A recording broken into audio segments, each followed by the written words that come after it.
Hello there, listeners. It is I, C.H. Gorog, from the Bloody Thumbs podcast. One of my favorite books of all time is Douglas Adams' The Hitchhiker's Guide to the Galaxy.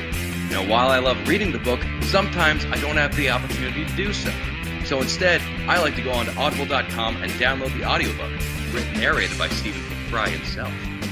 Now, for you, the listeners of the Bloody Thumbs podcast, Audible is offering a free audiobook download with a free 30-day trial to give you the opportunity to check out their service. With over 100,000 titles to choose from your iPhone, Android, Kindle, or MP3 player. And for those of you playing Diablo 3, Diablo 3 The Order is now available on audible.com. Go to audibletrial.com/bloodythumbs. Trust me, you've got nothing to lose.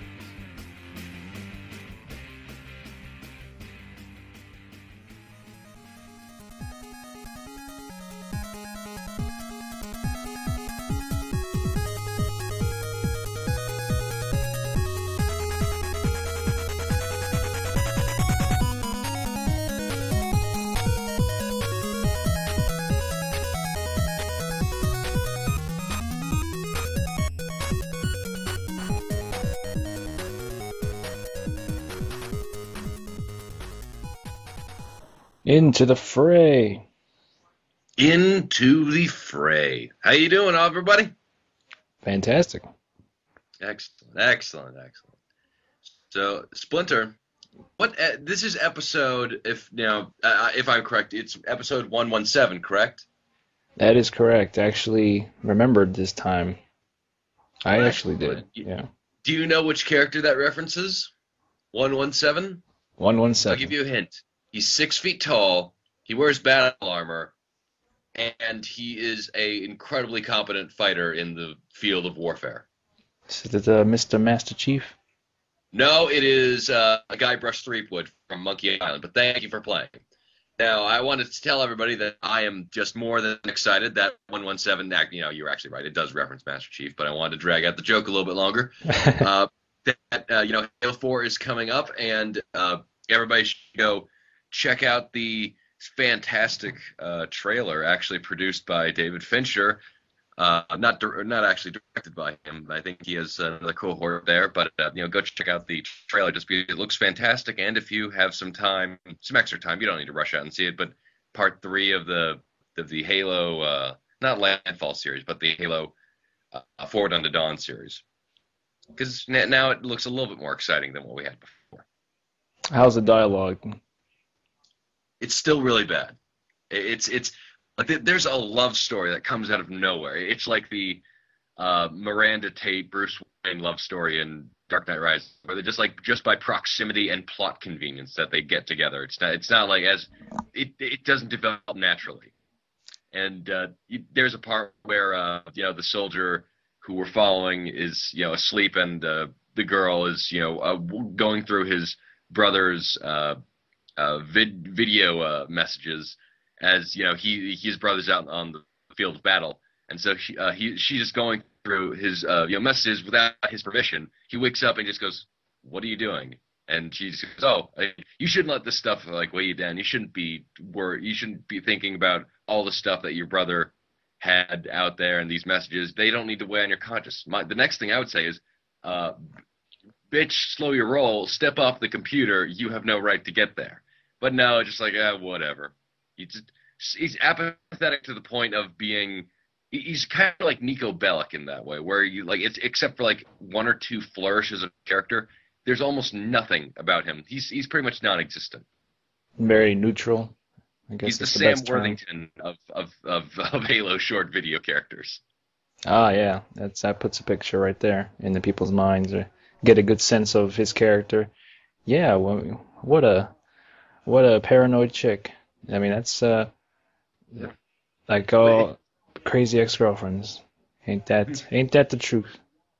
Yeah, and it's just you don't really unless they specifically point out what their archetypes represent, then you're not gonna know who each person is. It's like you have the hacker who's just doing a step too far of hacking. That's all his character is. There's nothing else that he does. There's the stuck-up chick whose mom is in the high-ranking military position, so she tries to get away, and there's nothing really much else to her character. It's sad, but I can understand that maybe they had limited time and budget, so they only had to focus on one thing. But not even the main character is that interesting. But anyway, that aside, number 3 steps up the action a little bit, because now it's what I really love about some of the early Halo Reach live action trailers, that they show kind of the calm before the storm when something is a bit going on. Like all the students at the military academy are realizing that power's shutting down and messages are being cutting off, and then it's the beginning of the Covenant invasion, and that's a really that's the best part of it, of the series so far, just because the kids aren't talking and the dialogue's not being said, unless you count an elite just going rah, rah, rah, rah, in the dust of battle, and it's the action looks like it's amping up, but they haven't really shown a lot, and I feel like the last preview gave the impression oh, this is going to be nothing but action, but it's okay, it was just kind of the last tail end, which was the big action bits. But yeah, it looks relatively good. In terms of the action, not the entire product itself. I would say it's okay, but definitely check out the Halo 4 trailer produced by David Fincher. And it wouldn't be a David Fincher associated product without a horrible disillusionment of humanity, because they give you there's these weird there's these weird implication of Oedipal complex. You have experimentation on humanity, the soullessness of the industrial warfare complex. The military industrial complex. And that's definitely David Fincher-esque, where it's there's nothing really bright and joyful about this.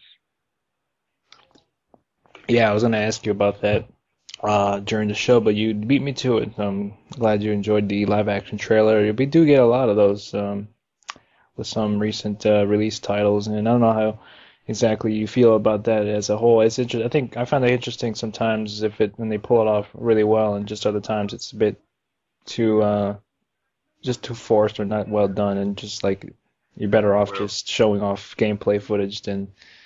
Mm-hmm. Or it overstays its welcome.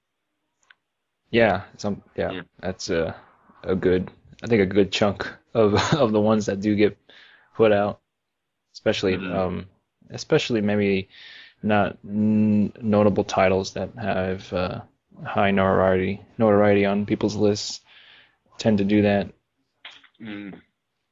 Yeah, there was I think the game was Time Shift, where they had this badass trailer where there was these 2 armed robbers robbing a convenience store, and then if you don't remember what Time Shift was, it was basically the game Half-Life 2. Imagine that somebody tried to make a decent first-person shooter out of that, and then added a time manipulation mechanic. And it had a pretty interesting premise where you could slow down time, you could stop it, you could speed it up, kind of very similar to Beautiful Joe or Prince of Persia, where you could, for instance, you could stop time and take an enemy's gun and resume time, and you'd be like, oh, where'd my gun go? And then you could shoot him in the face. And then the live action trailer they had was pretty badass, where they had him just the guy in the suit just going into the convenience store while the robbers were robbing the place, and then just use his powers to slow down time, stop time, to take the 2 robbers out and then leave. And that was the most badass part of that entire franchise, getting able to see the slowdown mechanics. It was pretty cool. Yeah, I played that game a while back, and that time mechanic thing kind of overstayed its welcome for me. I didn't get too far into the game without returning it, and I think I got it from Blockbuster when that was still around here. And no, I mean I like the idea of it. It's just it could have been implemented better, and it just ended up being very run-of-the-mill first-person shooter with just that mechanic that did more harm than good for me. I don't know how. Yeah. And I think that was one too. That was another one that ended on a cliffhanger, and then you'll probably want to get a sequel to that to see how that whole thing resolves. And well, the strange thing is that you have games like Dishonored, You have BioShock. You have Darksiders, games that are aesthetically different than what the current market is. But then there's for some reason have these big companies changing their the image or the style that originally they were promised into more kind of mass produced pieces of entertainment, and people don't like it as much. Like for instance, Overstrike. Where I happened to refresh myself when we were mentioning it last time. I went to go watch the trailer again, and I loved the hell out of the Overstrike trailer, which was the not Naughty Dog, but who's the developer that's working on Fuse currently? Was it Insomniac? Yes, Insomniac. They're currently working on a 4-person co-op shooter called Fuse, and it looks like kind of the gritty Killzone, the Killzone. Damn it, what was the other one called? Gears of War as well. They just and this. Resistance. Oh yeah, I was just thinking about that when you said that. It's like, oh yeah, that's Resistance. Yeah, like that sort of tone of this desperation, this dark and gritty environment, and then you compare it to the original trailer, which was the original game was called Overstrike, and there was a lot of that Insomniac charm in there with the Ratchet and Clank series, where they had humor, they had characterization, they had personality, which was so refreshing to see. Like it starts with the leader of the Overstrike group just being interviewed, and he's giving an account for what's going on and what happened with his team and why his team is so violent. And it's done very, very comical. And I would have loved to see that. It's like Team Fortress 2-esque, where it's right. Almost Pixar-like, where there's something whimsical about the just about that trailer. And then the new renovated trailer that they made out and cleaned up, it's nowhere near as interesting. It's just it's a 4-person co-op game. Okay. So, yeah, I don't know really. I guess it was just focus testing and getting in people who didn't really know anything. Maybe it was just something that the higher up said, we have to do this, or maybe it was just out of sheer want of development. Like there was a podcast with Victor Lucas and Scott. I can't remember his name, but he's on the Run, where he's the co-host on that show, where they interviewed actually I think the lead designer of Fuse, and they just if you listen to them carefully, they're just like, Fuse looks boring and incredibly stupid. Why didn't you stay with something that everyone was really excited for? And even the guy seems to be like, oh, well, it evolved in this natural process of yada, yada, yada. And it just seemed like maybe they were more influenced by how many people can we sell this to than just worrying about, maybe intellectual integrity. It sounded a little bit like that for me. And I do remember the trailer they showed. I think it was an E3 or two ago. And yeah, that was one that pretty stood out most for me, that what I could recall was one of those trailers, and I was more curious on actually seeing how it would have come to fruition in terms of the gameplay. It could have been drastically different from that trailer for all we know, because I don't think they showed any gameplay when that trailer first hit during E3. But that was one that was pretty impressive, just the trailer itself. And yeah, I don't know what happened to the game they had during that time. It could have been more like that, with the charm and Team Fortress-esque. Mm-hmm. Because they had character designs with the accentuated, there's a guy who has this huge chin that can make Bruce Campbell shudder in fear, and it looked so cool and so refreshing. And because this generation has all been dominated by realistic, pretty shooters and just very bland color palettes and just very realistic designing characters. And I want to break from that. And the 2 generations ago, with the GameCube, Xbox, and PlayStation 2 era, we had a lot of platformers and a lot of more comical games, a lot more whimsical games. And now I'd like to see a little bit of that, a nice balance between having the mature, adult-oriented games and then the whimsical, fun games. Because games like I think Akami and it was just wonderful games of just pure intellectual expression and just artistic freedom that we don't have to see a lot of, and even games like for instance Enslaved that tried a new narrative direct in terms of artistic storytelling and just the design, like that was cool, that was innovative, that was fresh, and now it's just I don't know. I feel like there needs to be a nice balance between the two. Yeah, I think so. I mean, it's definitely something that I think people. One of the main reasons they were interested in seeing what was to come with Overstrike because of that. It looked like it was going to be some sort of third-person shooter, but that it wasn't in a kind of desolated wasteland where it just have gray color palettes and for some games I think it works, but it's the thing is it's the market's oversaturated with that stuff. We already get that with either Call of Duty or just other shooters in general, and maybe they do sell well, but it's for people who played those already and they're just looking for something different in terms of presentation. I mean, we've gone this far into the 360 and PS3 life cycle. I mean, we should be getting, we already have HD, and you would think we'd get more games that are just like have worlds that are just also interesting that you want to visit and just colorful all around. And there's some games that have done that, but just for the most part, it's been that's just trying to make a game have a realistic feel and tone to it. Yeah, it's the great irony that best looking games for HD are games with color and a beautiful artistic direction, and this generation we don't have that. Instead, we have gray and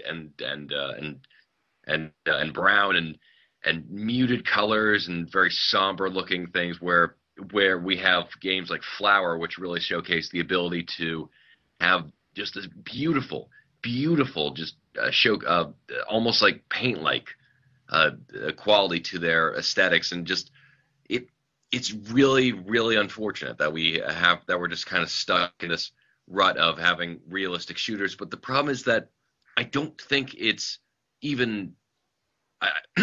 I don't think these games that have different art styles or different types of look, a different look to them, they do well.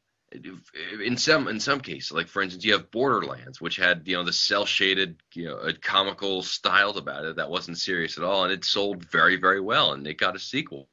And you have you even have games like that still do well that have a cartoony style, like Super Mario Galaxy, which admittedly it's from Nintendo, so it's usually equated with quality, but it's still a very comical, lighthearted tone. It's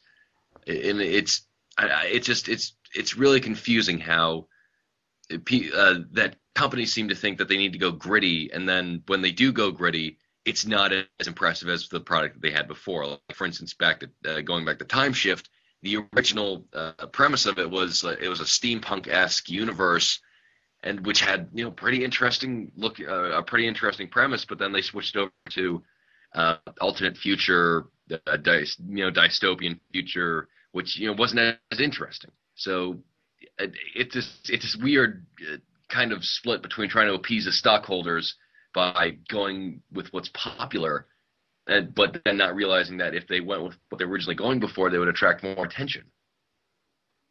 Yeah, if a game has the same generic color palette as other games do, then it won't stand out as much as one that has just different art style that people can get behind and pleasing to the eyes. And I think that's one of the things I really enjoyed about Enslaved was that it was kind of futuristic, kind of dystopian type of environment, but it was kind of also behind all that, it was still pretty colorful and in some ways pretty beautiful in some scenes, and just a lot of from what I recall, I've only played it once, but it had a lot of kind of tropical type of dystopian future Mm, to it, which would look pretty good.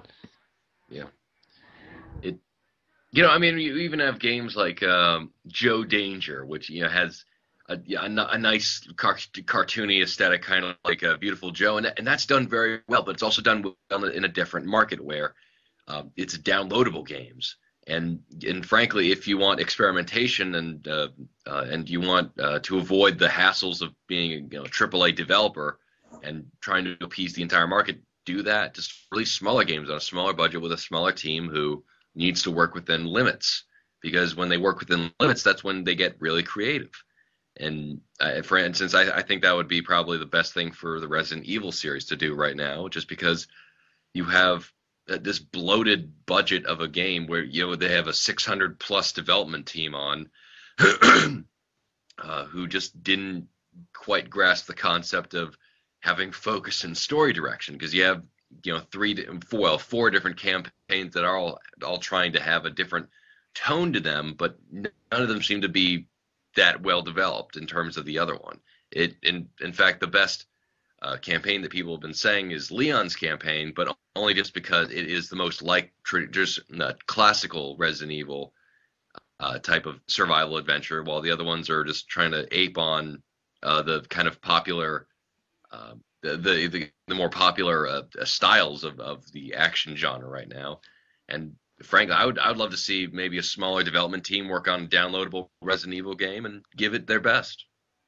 Yeah, I think so too. It's certainly something that wouldn't hurt to try, and it's like you said, it's when you're have if you don't have a lot of a budget, you do things to compromise the small budget, and they end up being creative decisions that can make or break the game, and just a lot like indie movies, how they improvise a lot on some things and how they shoot or where they go to film it, because they're on a budget, so they have to come up with very creative ways to get things done.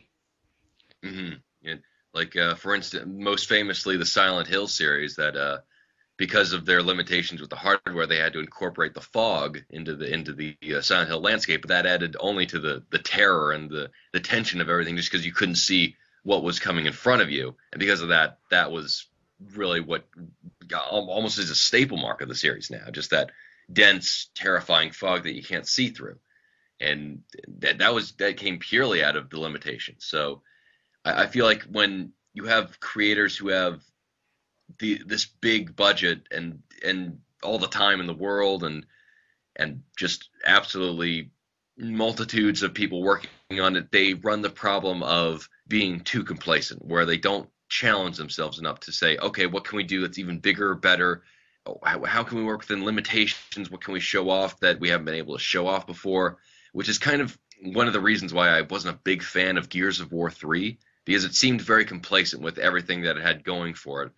And the things that they incorporated were just there to say, like, oh, we're trying to be new, but it didn't feel challenging at all. Like the entire story with the Lambent and how they were the main bad guys to show a new center of baddies to fight against, but it didn't really work. And I feel like that was just, they were just so complacent with the style of gameplay that they had, that they tried to make a small change but not really challenge themselves for that.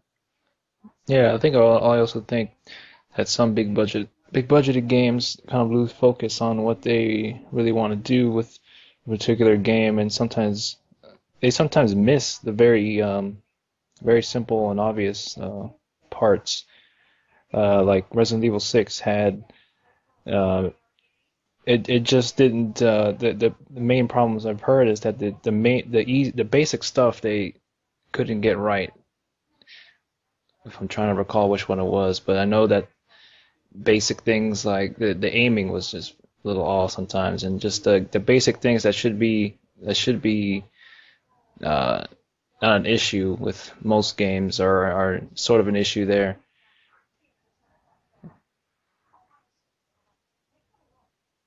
Yeah, man. Sorry, I was I bringing thought up you cut something. out. Oh yeah, did I cut out? I thought you did for a second, and it was just like this big awkward pause. Well, sorry about that. I don't know if it was on my end, but when you have a big bloated budget and people are going to buy your game because it's freaking Resident Evil, which is it's almost detrimental to the fact that they didn't need to.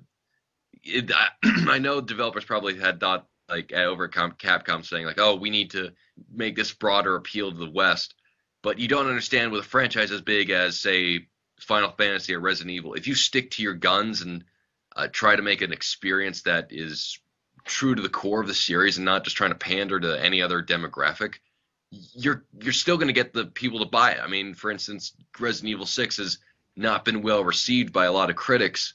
In fact, the majority have been between mediocre to very poor reviews, but it's still selling well just because of the fact that it's a Resident Evil game on a console and people will buy that. And I understand their hesitation on doing that just because these are very big franchises and they don't want to go in the wrong direction. But then just don't spend as much money into it. Just make a team who's willing to put in the effort to make something smaller, a lot more intimate, a lot more personal, a lot more of creatively interesting than a big budget game. Like save the big budget game for if that one works up, then you can have all the money just to embellish all the bells and whistles and try some new things as well, but you'll still just have the core mechanics of something working really, really well. Yes, that is right. Yes. I think maybe doing too much can mess up a game. Maybe the less you do it, the more it has impact. If that makes any sense. I don't know. I've just finished playing Resident Evil 3, and I haven't played a lot of them. I just played that, and like the worst one was like Survivor. I haven't played 4, which I've heard good things from from you and just everybody else that's played it, and I enjoyed 3 for what it was, and I'd frankly rather play that than the ones that they have now, like 5 or 6. I think they just because have basic. This is just basic thing. It doesn't try to do too much. Like sticks to one thing. It's just survive. Yeah. Oh yeah. It for instance. Well, I'll bring up Resident Evil 4, and why that works so well is just because they have the shooting mechanics work very, very well. You have the quick turnaround button and the run button to help you move, and you can only really do one action at a time. And because of that, you're mentally making yourself more efficient and trying to say like, okay, I got to go over here, avoid this damage, then swipe at this guy with my knife, then put out my gun, shoot this guy in the head, then run over here, then pick this up. And because of the fact that you're not doing multiple things at a time, you have to compartmentalize and categorize what actions you want to take. And I really like that. And then for instance, something that I was thinking of, a game that tries to do too much, I think is maybe I'll do a comparison. Donkey Kong 64, which I really love the game. I think it's a good game, but I think it tries to do too much, where it has like gun mechanics, platforming. You have the special moves, and it feels like there's so much crammed in there that it doesn't have an identity of itself. And even though it's been polished a lot by Rare when it came out for the N64, there was still it was still problematic just because you also had like racing aspects of the game and kart adventures, and it felt too much. But when you had a game like Donkey Kong Country Returns, Retro was able to make sure that there was a very limited amount of actions you could take, but they polished those actions to a mere sheen and made those incredibly fun, and it had the identity of being an awesome platformer where you just jumped and picked up barrels, and that was basically the entirety of your moveset. And I think that worked very well, and it's interesting. I mean, you can do a lot of complicated things in video games, but it's just harder to have as an engaging time as just throwing everything against the wall and seeing what sticks, rather than just having one thing that you're really good at. Right. So yeah, that's a little discussion there on some big budgeted games. We got a long way from the first beginning conversations of the live action Halo trailer. Yes, yeah. Yes, we But have. I was a little disappointed that Brad Pitt didn't show up in the Halo 4 trailer, walking up to a Promethean and going, "What's in the box?" and then showcasing a shoebox or something. Oh yeah, and definitely there are people in a line up there and uh, all just in their underwear. So he would have been perfect for it. You know how he likes showing off his abs. Yeah, that son of a bitch. I think I've told you all before, but I'll never, never, ever, ever like Brad Pitt's character in Fight Club just because the one scene where like they're looking at they're on a bus and they're looking at an ad for like underwear ad for guys and there's a model with like a six pack. It's like yeah, that's what a man's supposed to look like. Yeah, whatever. And then the next scene he takes off his shirt, he's got a fucking eight pack. It's like, listen, you son of a bitch, you do not get to say that. And then just be like an Olympian god crafted from ebony. You know, it's Yeah, sorry, I mean ivory. Ebony would probably be the guy from the Old Spice commercials. that's right. And it like you son of a gun. I would no. You know what I really enjoyed you and True Romance as the stoner on the couch, but I can't be with you right now. You just going too far. Yeah, I forgot he was in True Romance because he wasn't very much in it. But yeah, there are definitely some notable appearances of some big name actors in True Romance, and poor Christian Slater is still reduced to direct DVD movies. Oh, poor Christian Slater, and he's a good actor. I love True Romance. So now that you mentioned it, I'm gonna keep bringing it up. True Romance is awesome. It's got so many great characters. Christopher Walken. It's got Samuel L. Jackson and of course Brad Pitt. It got Christian Slater and Patricia Arquette. So good. Everyone in it is so awesome. And Val Kilmer. Val Kilmer is in as a hallucinatory image of Elvis Presley. You can't. How is that? You can't get any better than that. And it is sad to see that Val Kilmer not have as big of a career as a lot of people thought he would, just because he seemed to be like kind of the next guy in line to be, so the big thing. But he's done My Own Worst Enemy. He's still getting work, and that's good. But I would still like to see him do a little bit more. And he is a good actor. If you don't believe me, just check out True Romance or go and see the episodes of West Wing that he guest starred on, because he was really good in those. I think you meant Christian Slater. You meant Val Kilmer. Him too. Him too. I think he's dropped off since Val Kilmer before he decided to eat half of a bathtub. since Because Batman Forever. yeah, he was Batman. He was Batman. He was Iceman and Top Gun, and then he just ballooned to in Kiss Kiss Bang Bang. He was still good in it, but damn, wow, that guy. I don't know what it was. Maybe he just had an allergic reaction on set to Robert Downey Jr.'s hair gel or something. But damn, that is just damn. Yeah, I watched Top Gun recently, and I didn't realize how homoerotic that movie was. It's pretty obvious, especially it's like Tony Scott is, was rest in peace, Tony. Well, he was, he's a homosexual man, so might as putting some stuff in there for for himself and for the ladies. So good on him for that. But yeah, it's pretty obvious, especially during the volleyball scene of like it has no narrative reason like to be there, just like them having a good time, but the slow motion and the close up on their abs and their shorts. Like I was walking down, I was walking downstairs to the basement to get a drink from the fridge that we have, where it's kind of the party area, and my parents were having some of their family friends over, and they were watching Top Gun, and that scene came up, and I was like, wow, this is probably awkward for everybody who didn't live through the 90s and thinking that this was normal. And then Yeah, nowadays, like this is a little too homoerotic for our tastes. I know. I saw that movie as a youngster, and I thought that was cool. Just those flying planes there, man. Those was it F-18s or whatever? Yeah, the principal from Back to the Future, just like going like, you're the Top Gun now. You don't look at my bald head and don't look at me. Just look at the head. And frankly, you guys are now the Top Guns. You slacker. You just like your father, McFly. Just like your father, Cruz. You're slack. Always will be. Yeah, that in Batman Forever was goddamn. Was that cheesy and comic booky. Didn't realize as as much, but I don't know. Val Kilmer played it pretty straight for the most part. He did have some pretty cheesy lines, but he it seemed like he played it straight. He looked like a GQ model there when he was Batman. Yeah. Hmm. And now, when I saw him recently in The Bad Lieutenant with Nicolas Cage. Oh, nice, nice. It, Bad Lieutenant is one of those movies I haven't seen yet, but I've been told that it's so awful that it's good.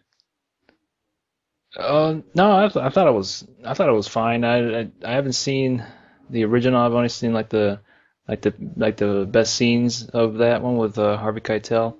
But not I didn't think that Bad Lieutenant was that bad. Uh the It was a good lieutenant. It was a good lieutenant. Yeah. I mean, there were some awkward moments with those. Yeah, you probably heard about the what was it, the iguanas and things like that. Yeah. There was some weird shot angles in that scene, but everything else was, I thought that was pretty solid. The story, and I don't know, it was probably the same as the original with just Nicolas Cage playing like a homicide detective, and he's just like a drug addict, and just being a bad lieutenant, Yeah. Yelling at old ladies, which which was I, awesome, yeah, and banging guys broad, in exchange for not busting them for having cocaine on them, right in front of them. wow, that is certainly a bad lieutenant. Yeah, you got. I think the end of the film is him getting promoted as a lieutenant, and I think it's still secretly is on the drugs. You think that he quits by the end, and then he gets right back on the saddle. Yeah, it it's one of those movies where it's like, oh, they'll never change. Oh, those rascalious little scamps taking cocaine and having sex with other people's ladies who they shouldn't. Yes, the abuse of power. Yep, yep, Uh, yep, yep. but I digress. Have you been playing any more Charles Barkley? Charles, shut up Yes, and yes, I game. have. I've got Yeah, I definitely got a couple of games I like to talk to you about that I've been playing. I have played Beyond Good and Evil. excellent. It was since I got it on the good old games for the PC for about like $3.99, so that was a pretty splendid deal, and I would happily pay more for that game because I'm really enjoying it. And early on, I tried to there were some graphical hiccups with it. It's like, oh no, this is already starting out bad because like they're like screen tears, and then the characters' Yeah, eyeballs are all over the place. And then I just looked on some forums, and people had certain settings that you have to set it to so the game looks better. So now the game looks fantastic now. There's no issues since I looked through the good old game forums on the Beyond Good and Evil thing. I guess we had a little bit of issues with the PC, but I got through it, and now the game looks fantastic.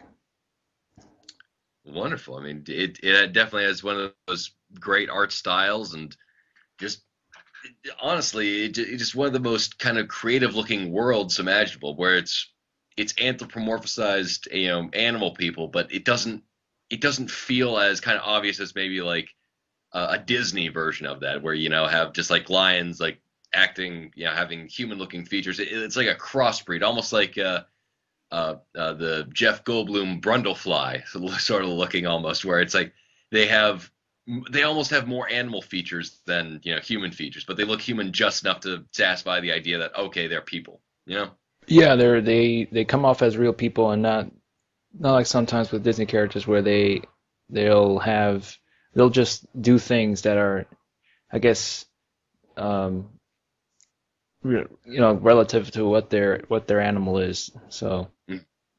Yeah, if like they're a snake, they're like, ah, yeah. It's like they're snakes.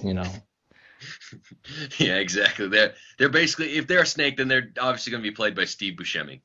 There's no debating that. And we're just Steve Buscemi just looks like he's ready to unhinge his jaw and eat an entire chicken, just because I mean, he's a great actor. I think he's one of the best actors of our generation, he looks slimy and looks like he's about to ready to shed his skin.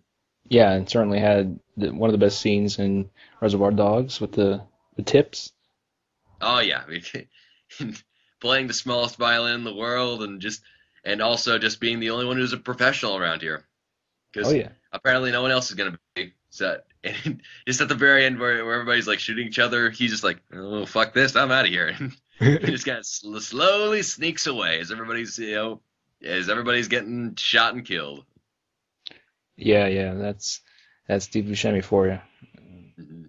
No, I'm digging the hell out of Beyond Good and Evil, and yeah, like you mentioned, it has a very wonderful and creative looking world, and just full of colors. That's what we were bringing up early on, the colors in games, and once I got everything working, it looked pretty good. Just from the beginning started, with Jade, doing some meditating yoga and the sun rising. That was a pretty nice scene there, and then the everything going to the shits with Yeah, those oh yeah.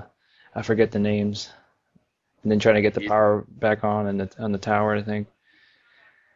oh yeah, it's I love the fact that it just starts right off kind of with an established universe where it doesn't do the slow burn sort of thing where it's you get introduced to the character, then the powers, then the money, then the power, then the women, then just it jumps right into it. And what I love about that is that it's an established universe. People know who Jade is. That you just go up to shops and they'll say, "Hey Jade, how you doing?" And just it gives you a sense of connection to the actual community rather than just being somebody walking into a new town and learning from there. Like Link from Legend of Zelda: Ocarina of Time, where that's a great game, but there's something to be said about having a character actually be a part of the community and be connected to that community than just being an outsider, learning to be connected to everything.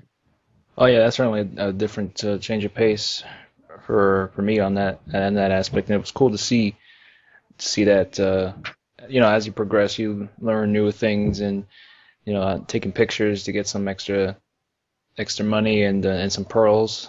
Hmm.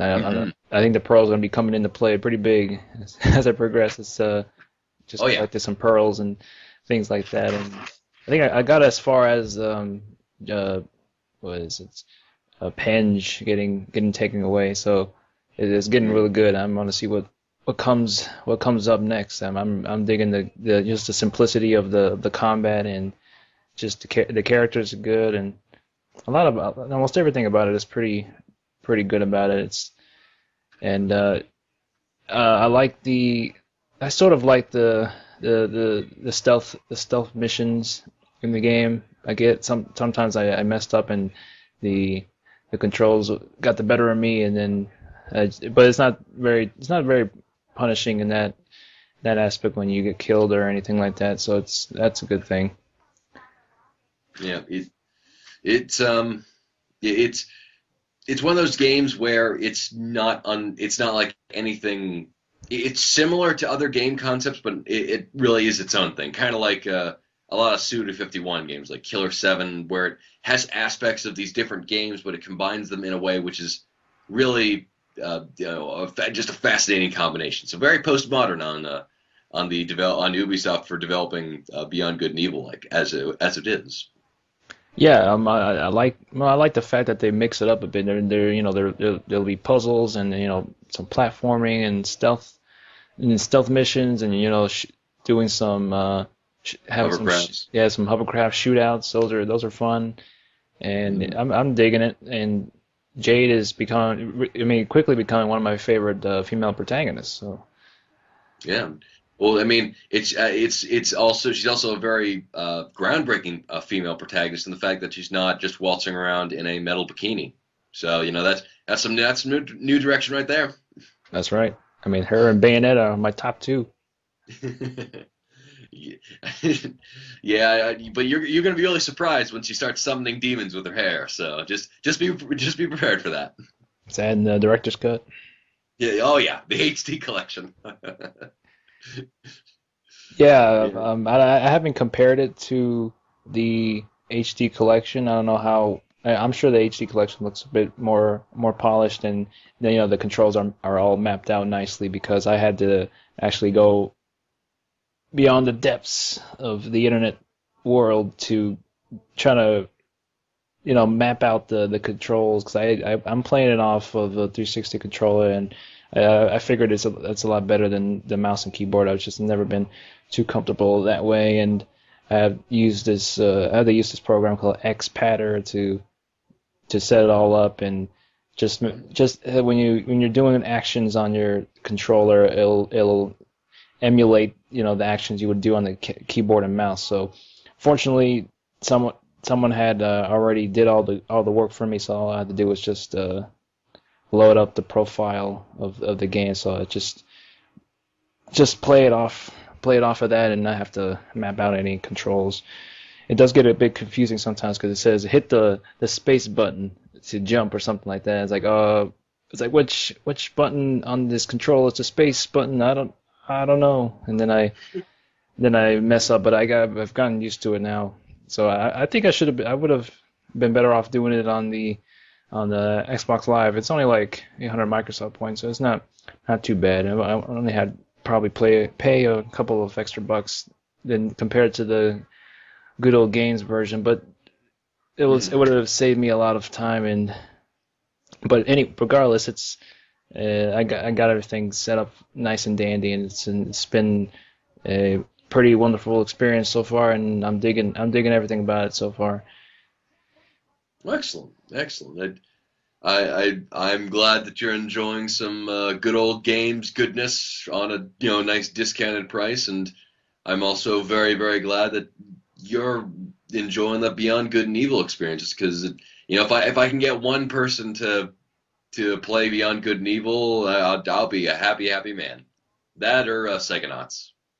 Oh yeah, that's probably on my next list there, because I think it's on Good Old Games too. So yeah, I've been getting a couple things off of there. It's a very good site, and I think I also got the Duke Nukem 3D on there too, the Atomic Edition. I don't know what that I think it adds more things. I don't know what exactly, but I'm also trying to figure out how to map it to the 360, and it's certainly, I know I played the trial demo of the Duke Nukem 3D on the Xbox Live Arcade. It does have a pretty nice feature. So when you die, it puts you on the screen where you could either rewind back to a certain moment. You could see like your kind of a replay of what you were doing before you got killed, and you can like respawn from kind of any point. I don't know what the limit is, but it's a couple of minutes or seconds. You can respawn and maybe do something different to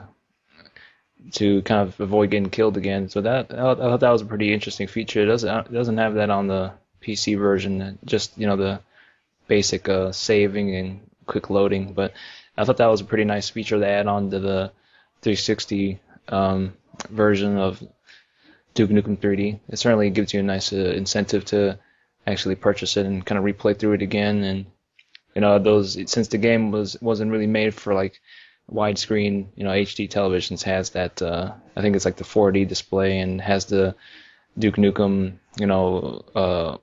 artwork, on the sides next to it. So that's kind of cool.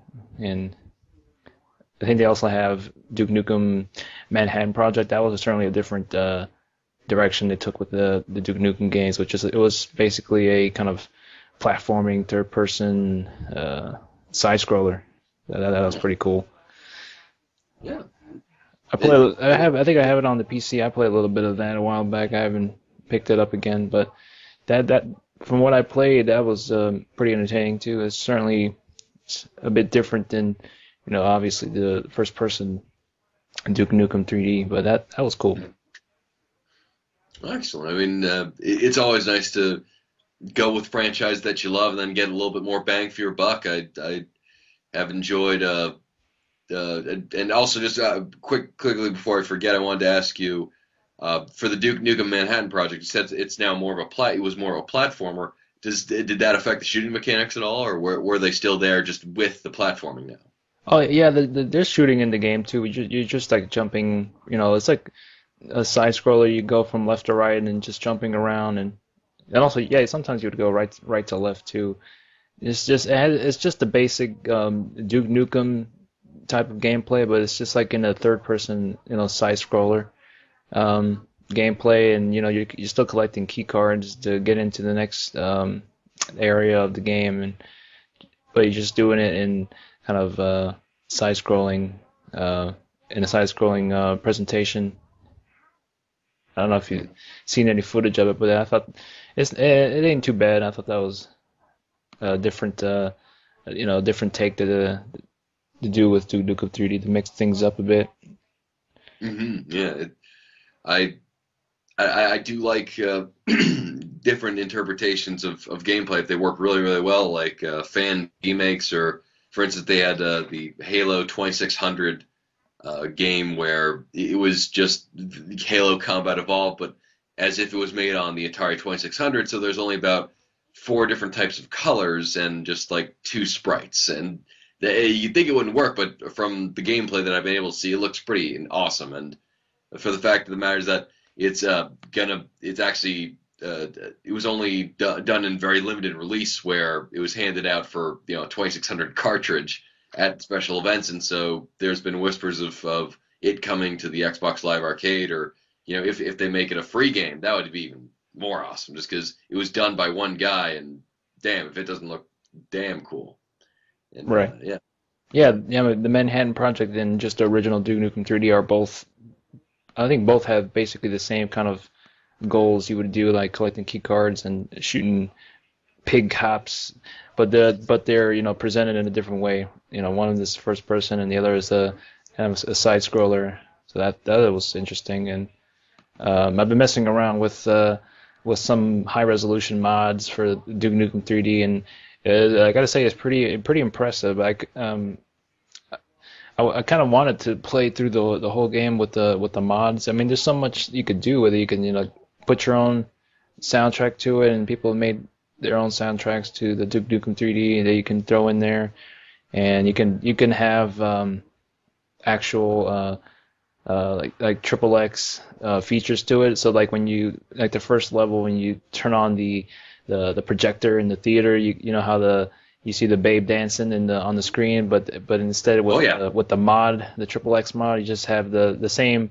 3D model, but it's just naked with all the goodies showing. So that's what you're into there, and make it a more mature Duke Nukem experience. That's a mod you could throw up on there, and yeah, I definitely love the mod community on putting that much effort into the game, making it more. They add a lot of textures and more more polygons in the Duke Nukem 3D mods. It was cool, but it definitely feels like a different game when you look at it.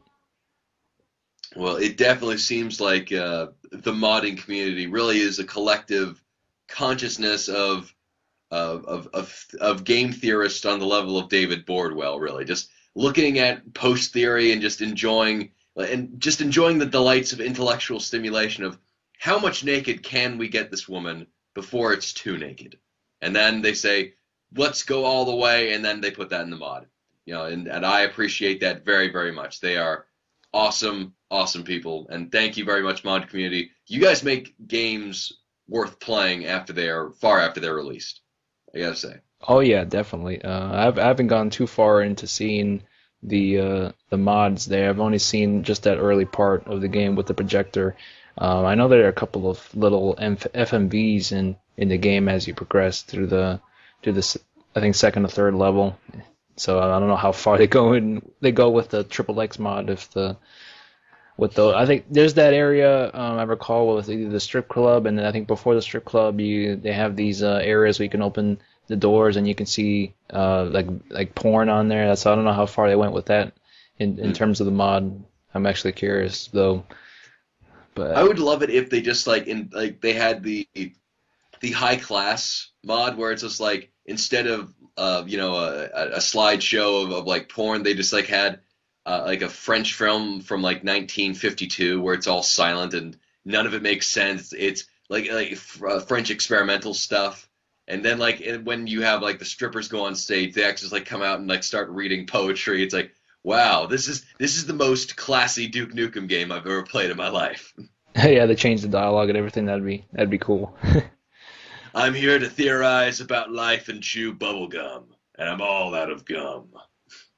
Oh yeah, reciting Shakespeare and things like that. Actually, that would be cool to see like a 50s or 60s girls mod where it's just you see just pinup girls on on the Betty posters on the Page, wall. Marilyn Monroe. Yeah, things like that. Like nice gams, those old school pinup model Look at this posters. dame. Look at the nice scams, dames. Why don't you go talk with me and the Dob over at the Sheila stop? Yeah, see? Yeah. Promoting Lucky Strides and things like that. Having a glass of scotch at the end of the day. Sarah Lee Breton. So good. Mad Men needs to have a community mod like that. Oh yeah, the Mad Men mod for Duke Nukem. I think they have a. Well, I was looking through the list of mods. I think they have some sort of Star Trek mod for Duke Nukem 3D. I mean, that's that goes to show you that the creative minds of the mod community can certainly extend the life of a game and just absolutely change the game and make it a completely different game. I remember one of the coolest mods I ever tried out was like the Max Payne 2 mod, where you could play the game in the setting of equilibrium. They have a level Oh, where awesome. you could do the training, and it's cool, but it can get very complicated. There's so much moves you can do in that game, so I just never really bothered to look into how to do a cool certain equilibrium-esque move. And we certainly Got yeah, Dunkata. I didn't get into Dunkata a lot, so that's as far as I got with the mod. But there are some very creative animation and gunplay going on in that Max Payne 2 mod.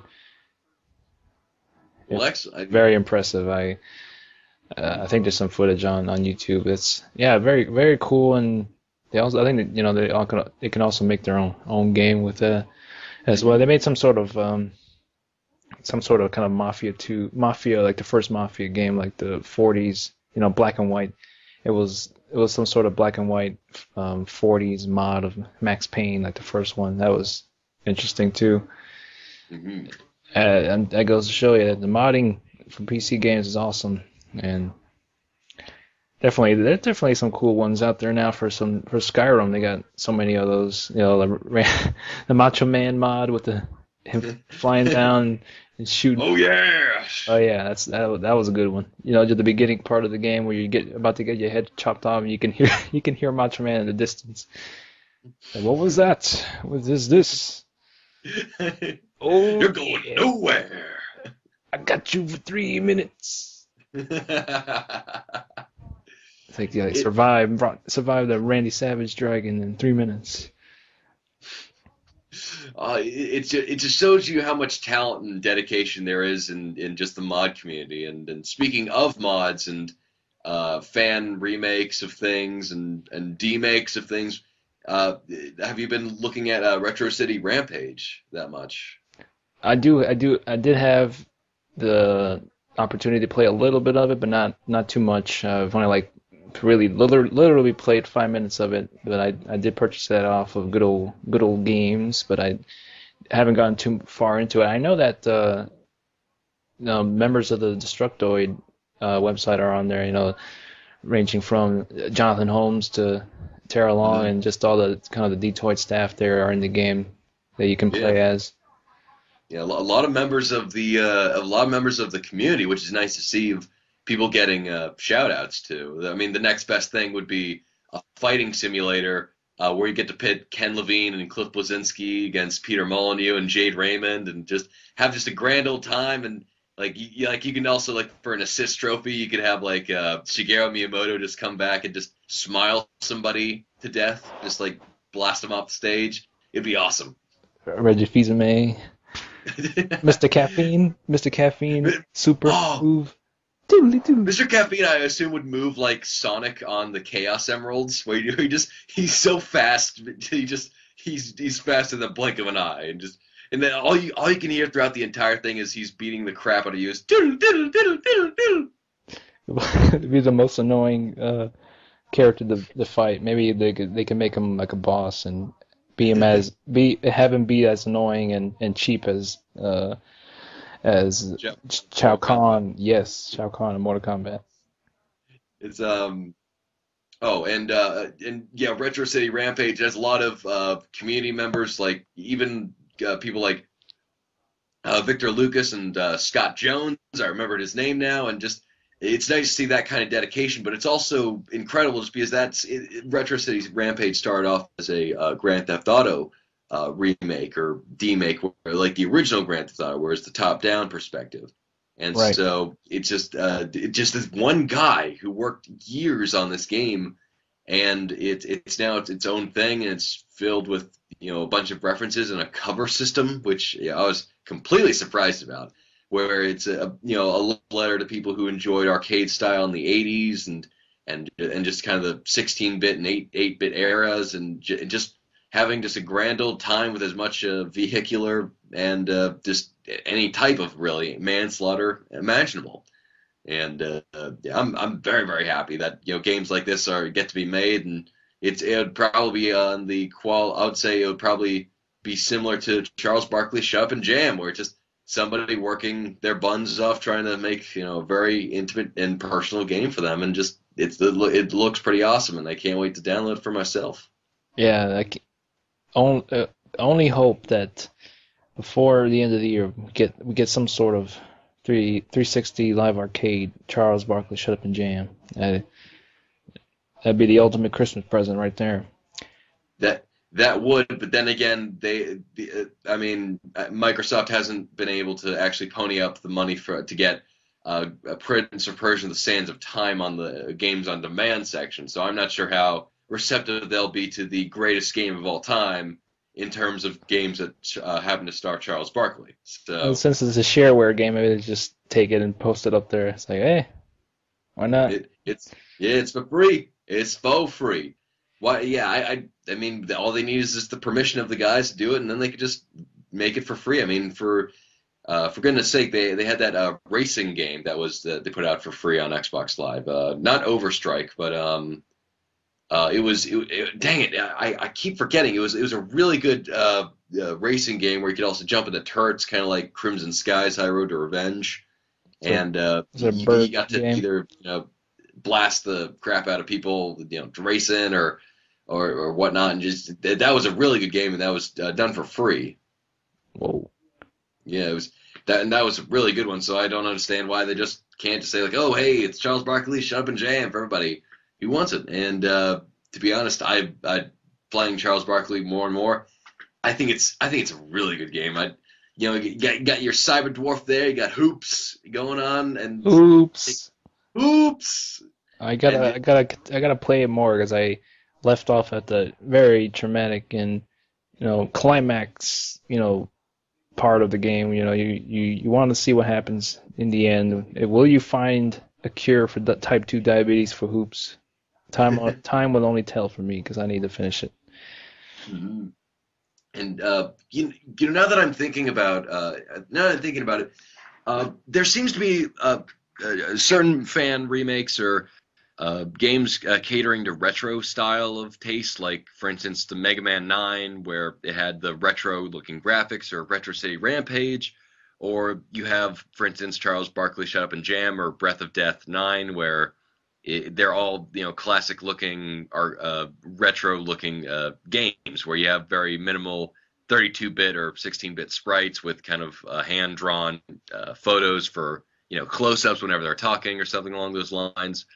But I was always wondering, maybe it just hasn't happened yet, but what do you think about the reemergence of the Nintendo 64 or PlayStation era graphics, where you have people trying to make games looking similar to Perfect Dark or maybe Legend of Zelda or like Metal Gear, the original Metal Gear Solid, where they don't have this high resolution look, but they just have that kind of style to them, where it's not 32. It looks like maybe not as good as some of the earlier GameCube games, but like the N64 era. Why do you think that it's not as popular as the 32-bit era or the 16-bit era sort of games? Um, that'd be interesting to see. Maybe it could be done if it's something that's on a smaller budget and take some sort of open source engine that's out there that you could definitely make a game off of. Maybe something that'll look good to the extent of the PlayStation 1. That'd be interesting to see. But I think just a lot of the 16-bit or 8-bit games are just, I think they're just more of something that you don't see as often now. But they're just a lot of it has to do with nostalgia on that aspect, and the type of graphics with the Nintendo 64 and PlayStation. Those are all nice, well and dandy, but they're sort of something that was starting to, the early progress of games as the early developing of it, and just you can see that those polygons, we've gone a long way from those 68 polygons, or whatever the number was for some of the games. Like, how people were bragging about, look how many polygons we got in this game, things like that. And Oh yeah. yeah, that was just a kind of natural progression of what we've reached to as of now with the the superb looking quality of games we get in terms of presentation, and maybe that's why it's sort of something that people are not very clamoring for as much as kind of the 8-bit style of games that it's just, I guess, was more of a more popular era at that time, and just kind of very nostalgic in terms of the presentation than just the early PlayStation 1 games that was kind of going into fruition, what we got now, and maybe that's why.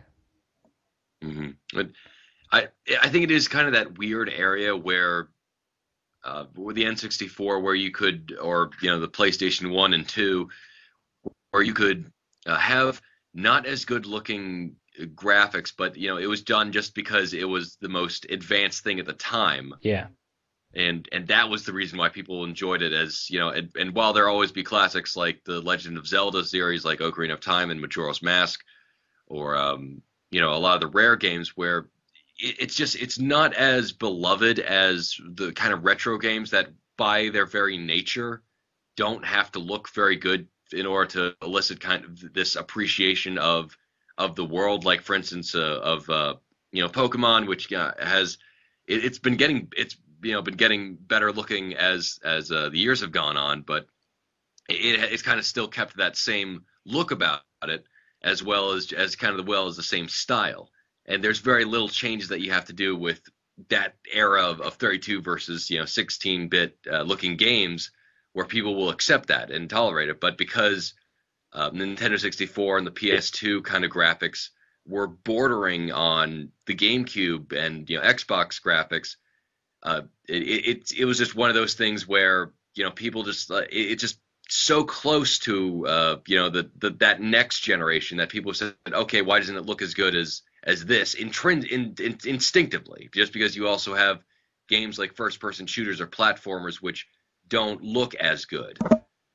It's a hard, and I definitely think it's just a hard thing to do, just because it's just that weird area of the N64 kind of blocky looking characters and animations, where it's almost not like people can understand why, but they'll still intrinsically say to themselves, like, okay, this doesn't look as good as any a lot of other games. Like, even people who have enjoyed the Perfect Dark HD collection are and me one of being one of them. I still kind of catch myself saying, like, oh, I really wish that I was able to have these games like up-res just a little bit more, or maybe some better models, or what have you. But just I'd like to see more of those things. I'd like to see more of more kind of Perfect Dark looking games, or GoldenEye looking games, or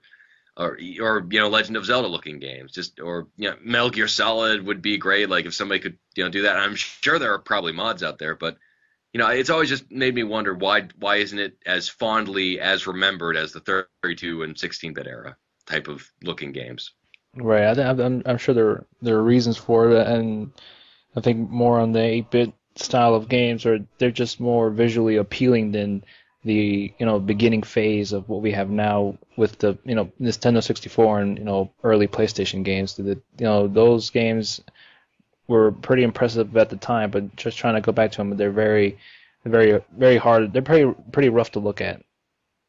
Especially if they try to go for realism. Yeah. Because for Perfect Dark, for instance, well, I keep coming back to Perfect Dark, but I'm thinking to myself, like, when trying to depict realism in games, the more advanced games look these days, the more of the elder looking realism is going to be pretty obviously not as good to look at.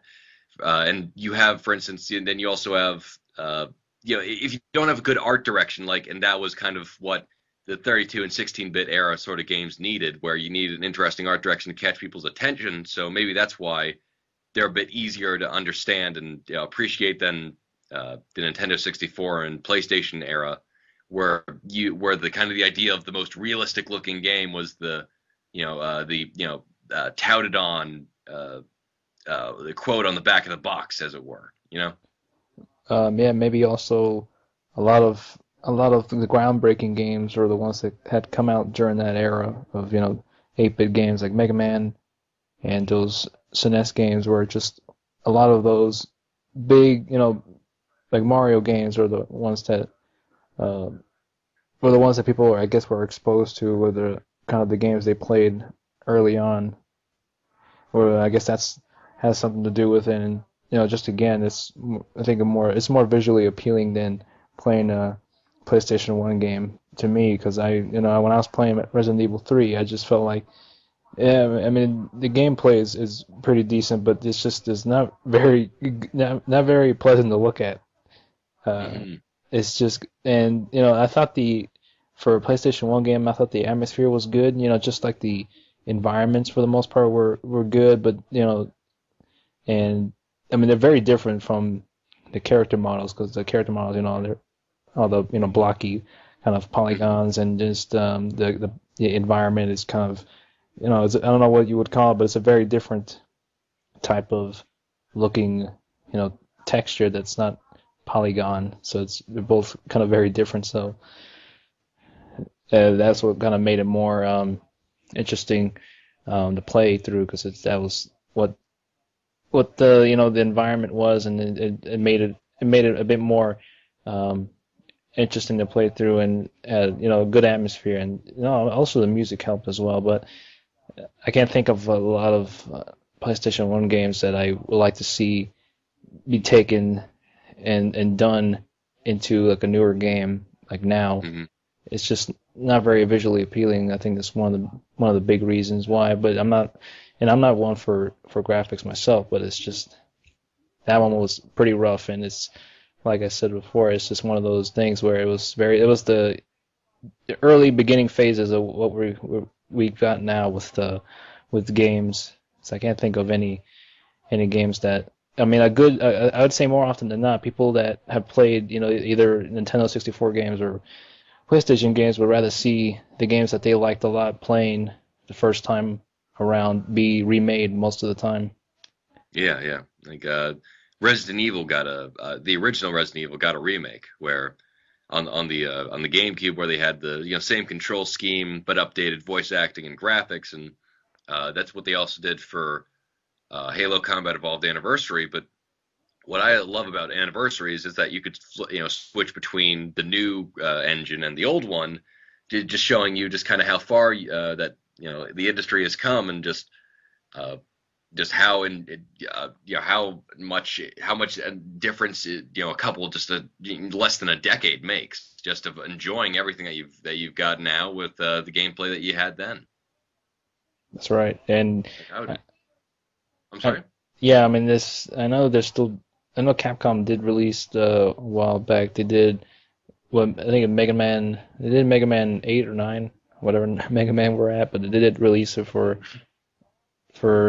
different platforms, either on the Wii or have it on Xbox Live Arcade, things like that. I mean, they're newer games being developed that's based off the old school 8-bit type of games, and those are interesting to see that they're still doing that. And it was cool with Retro City Rampage was sort of something that you can go back on and appreciate the the old school 8-bit games, and it was interesting that they added also some modern mechanics to it as well, without feeling too much like a 8-bit game, whereas sometimes some ideas were not there, like the ones we have now, and like cover mechanics. A lot of it was just hiding behind walls, so that was your cover pretty much. Yeah.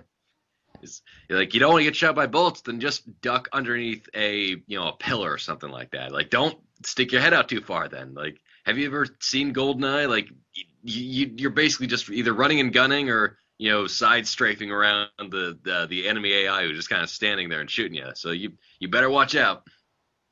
Yeah, I think it also added some challenge, I think, as well, is just finding somewhere to crouch behind and not get shot. And like I recall when I was playing Max Payne, like the first two didn't have a cover system, so the best course of action was just hide behind something and then duck out, and shoot either one or two guys and go back into that to that cover you have, whether it be a wall or just like a pipe, anything to avoid getting shot. Yeah, it's like, well, it might be cheap to shoot him from this angle when he can't shoot me back, but damn it, I don't want to die. So we'll play like this and then see how it goes. Most definitely. So Mm. Uh, um, hey, Pikmin 3 is scheduled for a 2013 spring release. I know this is very very very weird segue from our discussion on the appreciation of old school graphics and how people would want to incorporate N64 and PS1 era graphics and gameplay to new day and age. But hey, that's Pikmin. oh yeah, yeah. I mean for me now that and I know there have been a couple of releases since we've done the podcast this month, and the past few weeks with Dishonored and Resident Evil 6. I mean those are ones that I'm sure they're okay in their own rights, and mainly I'm probably better mainly with the Dishonored than Resident Evil 6, but they're just ones that I'm not really planning on picking up on release day. Maybe later on when it's reduced in price, but I certainly have my games that I want to get that come out this month. With Assassin's Creed 3, the big one there, and then actually in WWE 13, which I'm looking forward to. Here comes the pain. I'm back in. I'm back in with wrestling again. I feel like a 15-year-old again with wrestling. Are you gonna get the Randy Savage yelling dragon mod as well? Just going, oh yeah. I hope so.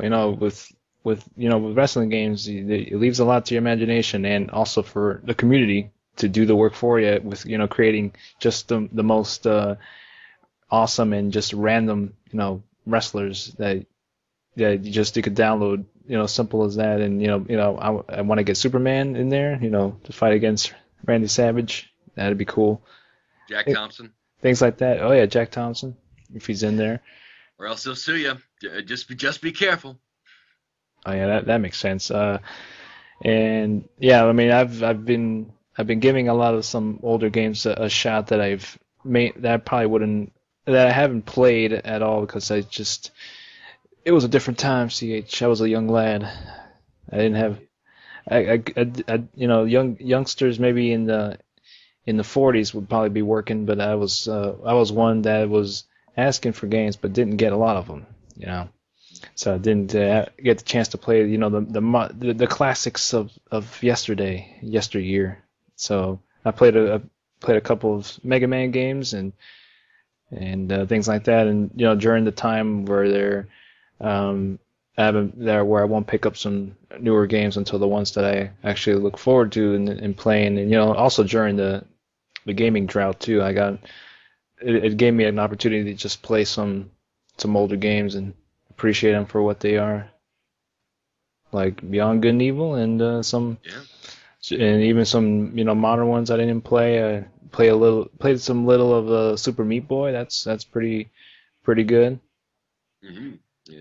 It's Super Meat Boy is fun just because it's traditional platforming, just traditional, just excellent, trying to find your way through everything, and just even though you're gonna die a lot, it's kind of like Donkey Kong, where it's you try to maneuver through a level, you get to the very end, and you find the lady, but then you have a infant fetus, then Dr. Fetus taking away your precious girlfriend. So you gotta keep saving her. Yeah. It's awesome because even though, yeah, it's one of those games where you're not very disappointed that you die. I mean, I know that with me, there have been some moments like, oh, I'm almost made it, then I died at the very end. There's a lot about trial and error. I mean, I've died like, quite a few times, and I'm not very upset about it. It's compared to Dark Souls, I've had a different opinion on some games. Some games are very forgiving, unlike Dark Souls. I'm learning to appreciate that.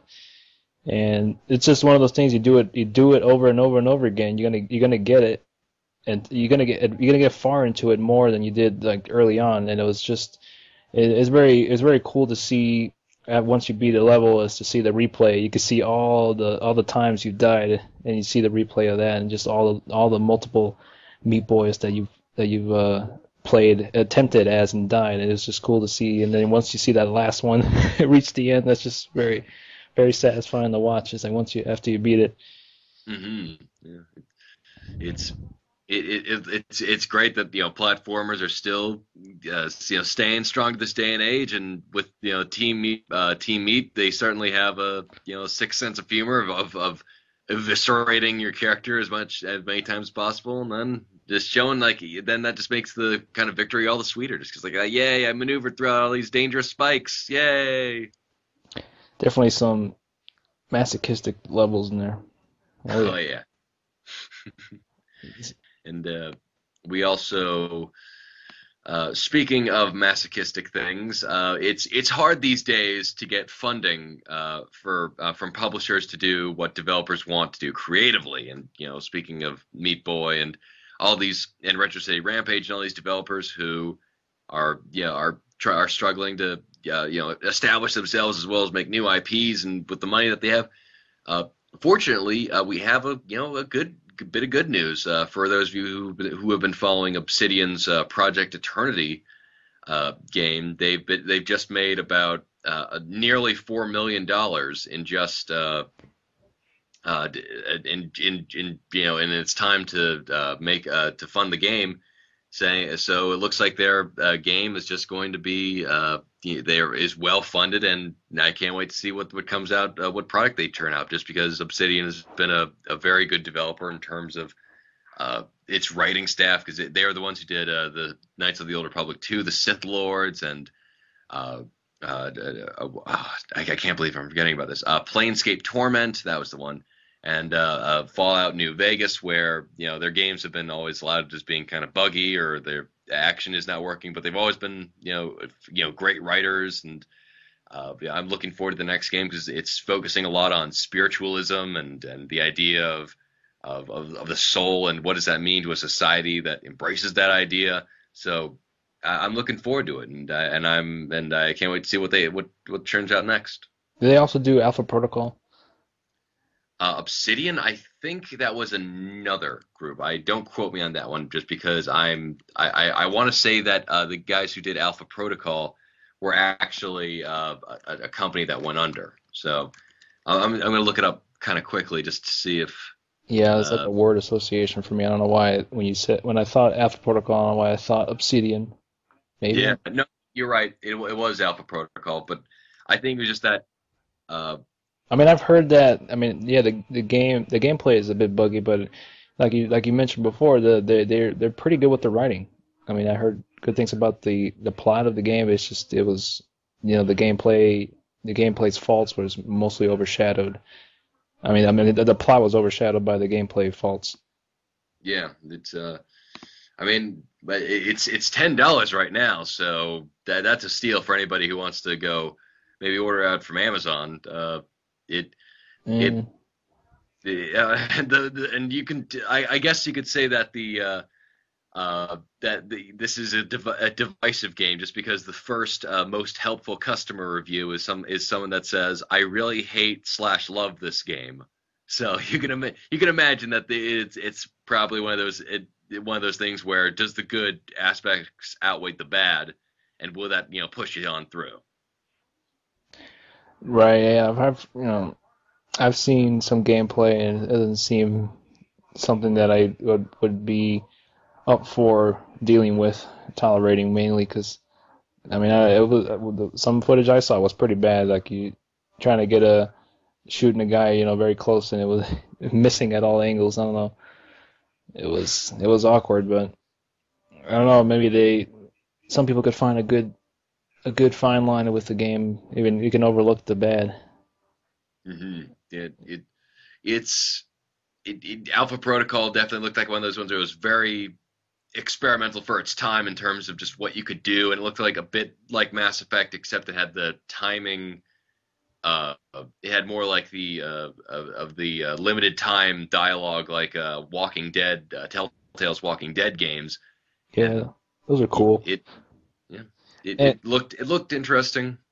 yeah, I'm disappointed to hear it wasn't as good because I was yeah, very interested in checking it out when when just to play because we don't really get a lot of kind of espionage games, and that was Mhm. certainly something I was looking forward to playing that had RPG elements to it as well. Just by some of the trailers that they released, I thought it looked pretty impressive.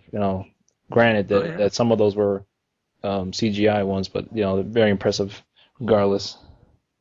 Oh They yeah. they did a good they did a good job almost putting me into the fold of playing that game. Well, it's been pretty it looks like that they're no matter the cause, they're not going to be making a sequel anytime soon, or at least not one published by Sega. But then again, Sega doesn't really do a lot of excessive publishing, as the case was with Bayonetta, as we could see that they, if it doesn't make X amount of money, then they're not going to be making a sequel, and definitely not so for one that got lukewarm reception and didn't really sell that well. So, you know, Oh, it Bayonetta. it looks like now that Alpha Protocol is going to be the probably maybe the only game in the franchise. Who knows? Never say never. But right now it's gone on pretty cheap at Amazon, and I wouldn't be surprised if they had a sale on Good Old Games one day, or Steam, or heck, maybe even the next Xbox Games on Demand update for Alpha Protocol. Yeah, most likely. I tell you what, it's not a bad game. CH. What is not a bad game there, Splinter? Deadly Premonition. Oh yeah, buddy! Deadly P. Nah, that goes into DP. my yeah, DP. Yeah, that can mean a lot of things. That goes into my segue here of we're getting the Swery's been talking about the director's cut edition of the game for a while, and until up until now it all seemed just a lot of talk. He's been talking up a lot of what he wanted to do, but we just haven't seen anything from him. Just a lot of talk, which can't blame the guy.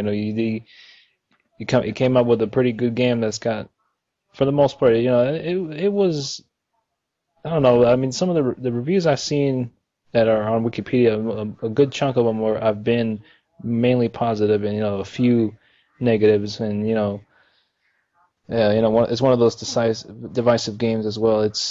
I don't think it's for everyone, but it's still, if you can get through it, I think it's still a fantastic game for the most part. But uh, apparently Rising Star Games has said that they're going to intend to publish the director's cut edition that Swery's been talking about. That's going to have high definition graphics, and it has some updated controls on there, and some newer scenarios, as he Oh, mentioned.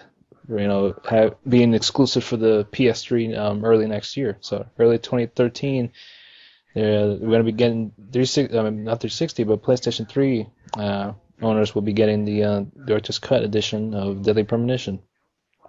well, excellent. I'm a big fan of Deadly Premonition. I loved the weird yet uh, somehow intimate storyline of the town of Greenville, and just enjoying Francis York Morgan's monologues to himself about Tom and Jerry being psychoanalytical subjects, and just it's it's definitely one of those games which deserve to be noticed just because it's so, I don't want to use this word in a negative connotation, but it's quirky and it's unique, and it's a game that I want more people to play just because of how odd it is. It is very much like a David Lynch movie or a TV series by the fact that some things just don't make sense at all, but it's not one of those Oh things yeah. like, okay, this is so weird that I don't like it. It's like it's so weird that I want to learn more about this town and place and these interesting characters, and I want a devil's sandwich. Damn it, it looks delicious. Most definitely. Oh man, I forgot what I was gonna say, but yeah, it's good that it's getting this it's being released for the PS3. It wasn't released for the PS3, in North America. I know it was released for the PS3 in Europe, but it never came out in the USA. US of A for the PS3, only 360. But I don't know. I'm curious. I wish I had a PS3 there because I would play that director's cut version, but I just have to resort to seeing some kind of footage on YouTube of it and see what kind of updates they add to it. Um, I'm definitely looking forward to playing the game again on Halloween or before Halloween. I definitely want Oh to do that. yeah, yeah, yeah. That would be awesome. Just because, damn, if like that's the perfect game for Halloween because it's weird and it's spooky, but it's also engrossing and yeah. Speaking of which, what are some traditional games that you like to play on Halloween or near the Halloween to get you in the spirit of Halloweeniness? Yeah, that's kind of why I brought it up. I've been contemplating that myself recently. I know I have some movies lined up for to watch before Halloween. Hmm. None of them are ones you probably would see on lists. They're obviously the ones you would see are the ones you're gonna see either like The Shining or Friday the 13th. I'm one to see some sci-fi horror movies. I'm one for that. Hmm. I definitely got the copy of Night of the Living Dead Necropolis, which there is a scene if you pay close attention where a zombie opens the door, literally walks up to it and opens the door. That's innovative in itself. Oh yeah, it's it, Night of the Living Dead, that great movies for its time, and but also sci-fi horror movies like Pitch Black. I love that movie. I think it's like the best aliens film that wasn't an aliens film. I'm a huge fan of I'm just a really big fan of course, Tremors, the best movie in the world that happens to feature Kevin Bacon and giant worms trying to eat him, and you really can't get any better than that. Cabin in the Woods, I think, is definitely going to be one of my favorite ones, just because it's so awesome. And from the guy, it was written by Joss Whedon, who directed The Adventures, and was directed by Drew Goddard. That was a great one. Um, I'm trying to think of. Oh yeah, Godzilla. I love Godzilla. As cheesy as it looks to these days, I still love the film and just the message that it has behind it of the dangers of nuclear experimentation and our escalating weaponry actually coming back to bite us in the ass. For games, I would have to say, uh, something horrifically bloody in some cases. So I would probably say Dead Space definitely is probably a good, Halloween video game that I love to play, and Dead Space 2. But also, for video games, maybe something like a spooky, like that, but it's also kind of fun. The kind of Luigi's Mansion. I always have a soft spots for. Just 'cause it's like, oh, it's Luigi. He's a big, fraidy cat, but he's also got to hunt down these ghosts, and I just love the design of all the ghosts and just the tempo of the game, and just how it's eerie and it's comical, but there's also this undertone of something more sinister is going on just because of the music and just the actual visual aesthetics of the entire game, which are really really good, especially that one uh, the quote unquote Easter egg or glitch. People don't know which one is it, where Luigi can pick up a phone and then there's a lightning storm going on outside, and then when the lightning strikes, his shadow makes it look like he's being hung from a ceiling, and people don't know if that just like, oh, it's just a glitch, or actually that was intentional by the programmers. So it's just one of those things where that's just one of those games where I love playing, and just because it's so much fun. It's all about a guy being scared completely out of his wits, but he has to do something about it. So yeah, that's Yeah, a game that I probably go to. yeah, that Easter egg would have certainly scarred me for life if I saw that as a kid. Luigi Shadow getting hung, that would freak me out. Oh yeah. No, yeah, I mean definitely the good horror movies I definitely will check out, but I'm more for one that watches the bad ones.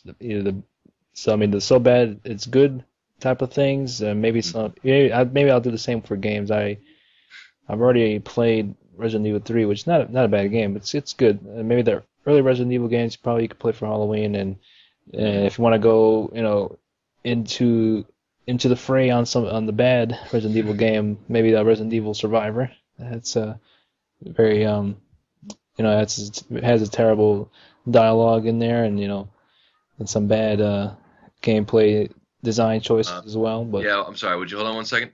sure, I'll ramble on here some more. And things like that. Maybe some. I'm also going to be considering for films, the classic, recent, modern classic known as Against the Dark, I believe it's called. Steven Seagal versus vampires. That's certainly one to look into, and some other ones. I'm all for going the opposite direction in terms of quality, in terms of the Halloween movies and games itself. I'm trying to recall what other bad games that's good for Halloween that I can play, but I'll tell you a pretty fun one to play is Scooby-Doo, the game for the SNES. Oh yeah. You ever play that one? Nope. Dodging rats and things like that. If you get hit, Scooby and Shaggy get scared, and that's how you lose. You can't die, but if they get scared, if you reach the meter of ultimate scared, then that's when you lose the game. You lose the game when the cops find that Shaggy and Scooby have are growing bud out in the back of the van. It's like, oh, Zoink Scoob, they found the stash. Ruh-roh. But it's weird just because like Scooby-Doo is one of those franchises where it's not entirely scary and the stories aren't really that aren't that good, but there's something about it which is just I find to be very, very likable. Yeah, where, that's why I enjoy them. They're quirky, I think, too. And for that time that it come out, it's I don't know, there's a certain charm about it where I don't really watch it for like the story is not very very scary, but it has its charming moments, and it's also kind of comical as well, so I can dig it. And animations, you gotta love the animations. I'm trying to remember if there's any Looney Tunes Halloween I could watch, Halloween specials, but. And I also mentioned when you stepped away that you could definitely sink your teeth into some I believe the movie's called Against the Dark. Some Steven Seagal against vampires. Oh, nice. That's its own entertainment right there. I don't know. I go the opposite route when it comes to like Halloween. I watch the intentionally bad horror films, or the ones that are just they intend to emote something from you in one way, but you just receive it in a different way than they intended. Does The Room count as a Halloween movie? The Room counts as every single type of movie. It's a thriller, it's drama, it's science fiction, it's a horror film. Yeah, you bet it counts. That's like a smoothie of a film. It was all over the place. Yeah, it's everything you want and more. Romance, comedy, drama. It's one of those. Maybe it's one of those self-aware type of films. Mm-hmm. Maybe like Charles Barkley, Shut Up and Jam. It's self-aware, but not through the characters. Absolutely. Through what happens. It's one of those you're tearing me apart, Lisa, genre films where you really can't just identify what makes it so good, but in your heart that's good. Yes. And what was Oh, also Resident Evil 4, of course, I love playing. Uh, but also, seeing any movie that that the guys from the Mystery Science Theater 3000 guys do. That it's like whenever they review like a Universal monster film, or watch like one of those cheesy sci-fi horror films, like the day of the not the day of the tentacle, but it's like the tentacle creature, or the day the Earth stopped, or something like that. It's it's absolutely wonderful. And so, like, I always love, listening to those type of reviews, and watching those types of movies, just because it's just so funny to laugh along with somebody to, see some comical horror films. Definitely some Tales from the Crypt and Twilight Zone. Oh, yeah, I love Twilight Zone. Rob Sterling for the mother freaking win. That's all I can come up with. I'm still working on some things for Halloween. Mhm. I'll definitely play some Deadly Premonition for Halloween, while Oh yeah, also munching down on some Hershey bars, or all types stealing of some kids' candy. candy. That's right. TP in some houses. Yeah. Oh, good time. Egging someone's house who didn't give you any candy because you're well over the age where it's acceptable to dress up and get candy. Oh yeah. Oh yeah. You get weird looks if in your 20s still dressing up on Halloween. Oh, well, I mean, now it's kind of changed. Now you go door to door. When you were a kid, you went door to door trick or treating for candy, and now when you're adult, you go house to house for free booze.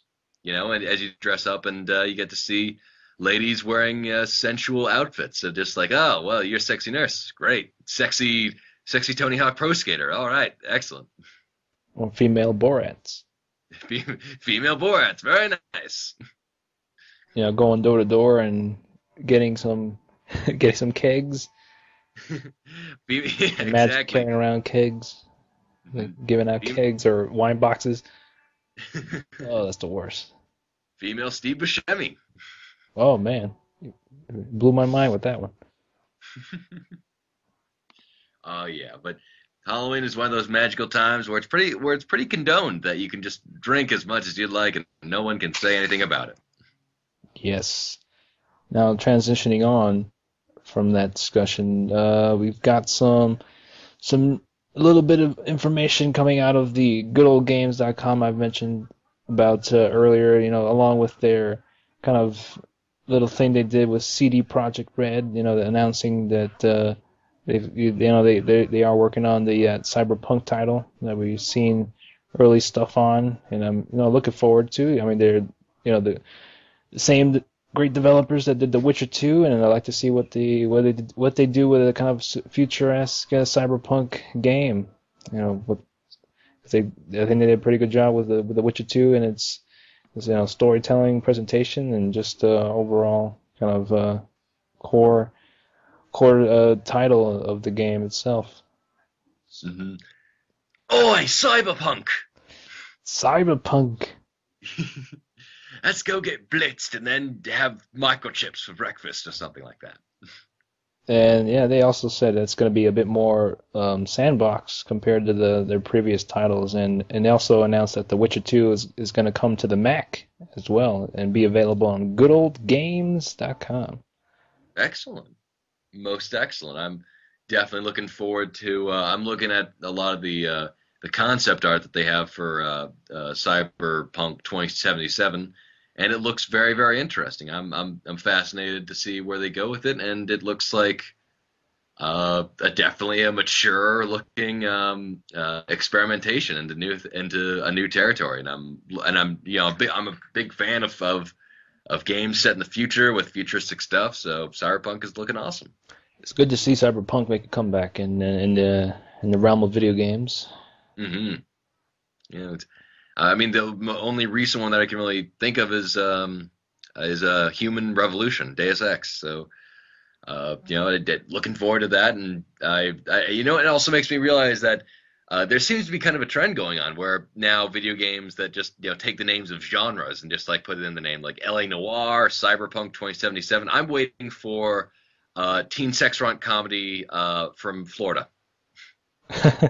Yeah, I mean that'd probably be the most creative title that we get with other films. Have to very generic titles, and also have the word "the" in the beginning too. But Not another Cyberpunk game. but I digress. Uh, and Yeah. yeah, they also said CD Projekt also announced that they were taken into account. I mean, what we spoke about earlier about the modding community, and they said that they're going to put out something they call the Red Kit modding suite soon. So that's going to be like a full toolkit being rolled out for free, and Oh, hopefully we'll probably will see something, maybe some newer content being created for the game, or just whacked out inane mods that will get maybe some wrestling mods in there or something. absolutely excellent. I would love nothing more than to just be able to sit on down and just see other people, not myself, just because I'm lazy as all can be, but seeing other people enjoying mods and creating excellent stuff, and then I can go onto YouTube and say, like, yeah, that's nothing. I've seen better. They make like brand new games from this and just, it's all right. Just because it makes them work harder. It makes them strive for more. Most definitely. To wrap up my part of the news that I gather up, it's official. It's a shame, but 007 Legends not so good. Yeah, it's been getting pretty mediocre to bad reviews, and just the people aren't really satisfied with what decisions they made with it. Like, I guess it's apparently kind of just like snippets of other movies that Bond is in, instead of kind of like an entire storyline that takes inspiration from, or complete different campaigns, and it just seems to be kind of the most like boring parts of the James Bond universe, where it's just the action scenes and none of the cool interaction or stealthy bits that made GoldenEye for the Wii that interesting. Yeah, I think I felt that since GoldenEye has come out, I mean, they've been trying to do something and been trying to like one up GoldenEye since GoldenEye has come out, and it's just one of those things where they do too much, and we already have games that are first-person shooters that do it better. Say what you will about Call of Duty, but I mean we don't. With the James Bond series, they just always have to make it a shooter for the most part, Mm-hmm. and with Legends, from what I've heard, it's just that it's a bit too strange, and they just add in, they take scenes from the movies, and also add in modern kind of technology in there, so it's kind of weird. It's like using a phone during this movie, and which was like that movie came out in the 70s, and and they also have the segment with Moonraker and stuff, so she's shooting laser guns, and it's just I don't know. I just feel like it's one of those things that I'd rather see some sort of other game for that's tied to James Bond. That I don't know whatever happened to. I don't know if they've. I don't know if you recall, but there was some game that was being worked on by some developer that was a kind of third person James Bond game. That was, I don't know who was working on it, but it was just I think we just need something else that's more true to the Bond series than having just be a shooting gallery. Yeah, but then again, stealth doesn't sell as well as explodey boom action bits. And yeah, and it's also Activision. So Yeah, oh yeah, yeah. So I'm waiting for them to just drive it into the ground next. So yeah, I think that's gonna happen. yep. Just like DJ Hero.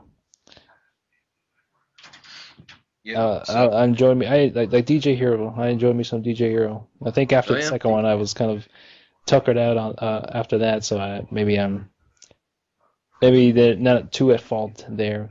But I think they can still. I think those type of music games can still live on in some capacity. Maybe in the smaller market, like, well, not small because it's pretty big as well. Either the PlayStation Store or Xbox Live Arcade. I mean, I know they came out with the Rock Band Blitz through there, so it doesn't have to be a big thing. If you still have the peripherals with you, you could just get those separate and buy the game on Xbox Live.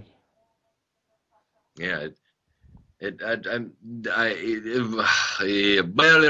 it, it's I think the music simulator is kind of difficult just because you also need to get the peripherals as well, and that's going to cost extra money. And what's the point of coming out with new games every other year like Activision and EA have been doing with their respective music, games when it's just kind of the same product, and you can just really just download, kind of like almost like the Madden series where there's not a lot of changes, but they slightly justified by updated graphics or whatnot, and put in where they could just easily put out where they easily download games, to the point where you could download new content for the game, where you could just like download new tracks and new albums or new characters. But no, they just like, oh, it's gonna be, we're trying to justify a new game, but it doesn't really work out. Right. To go back on 007 Legends, I was expecting a cool boss battle, cool creative boss battle between you and Oddjob. You have to dodge his hats, try to get Yeah. try to get close to him. That would have been pretty cool. But I want to see one interaction with him on YouTube when he just throws a hat, but it's just all cutscenes. So that ain't as epic. Maybe some sort of maybe get Hideo Kojima to design a boss battle between you and Oddjob in a future 007 game instead of some Silent Hill. Maybe him do the 007 franchise there. I know he was inspired in some way by with Snake Eater, just that opening intro. That's very James Bond-esque. Oh yeah, that was definitely very much inspired by those '60s James Bond James Bond stories, and so he could probably do a very, very interesting James Bond game if he took the opportunity to do so and just not have as many conspiracy theories in there.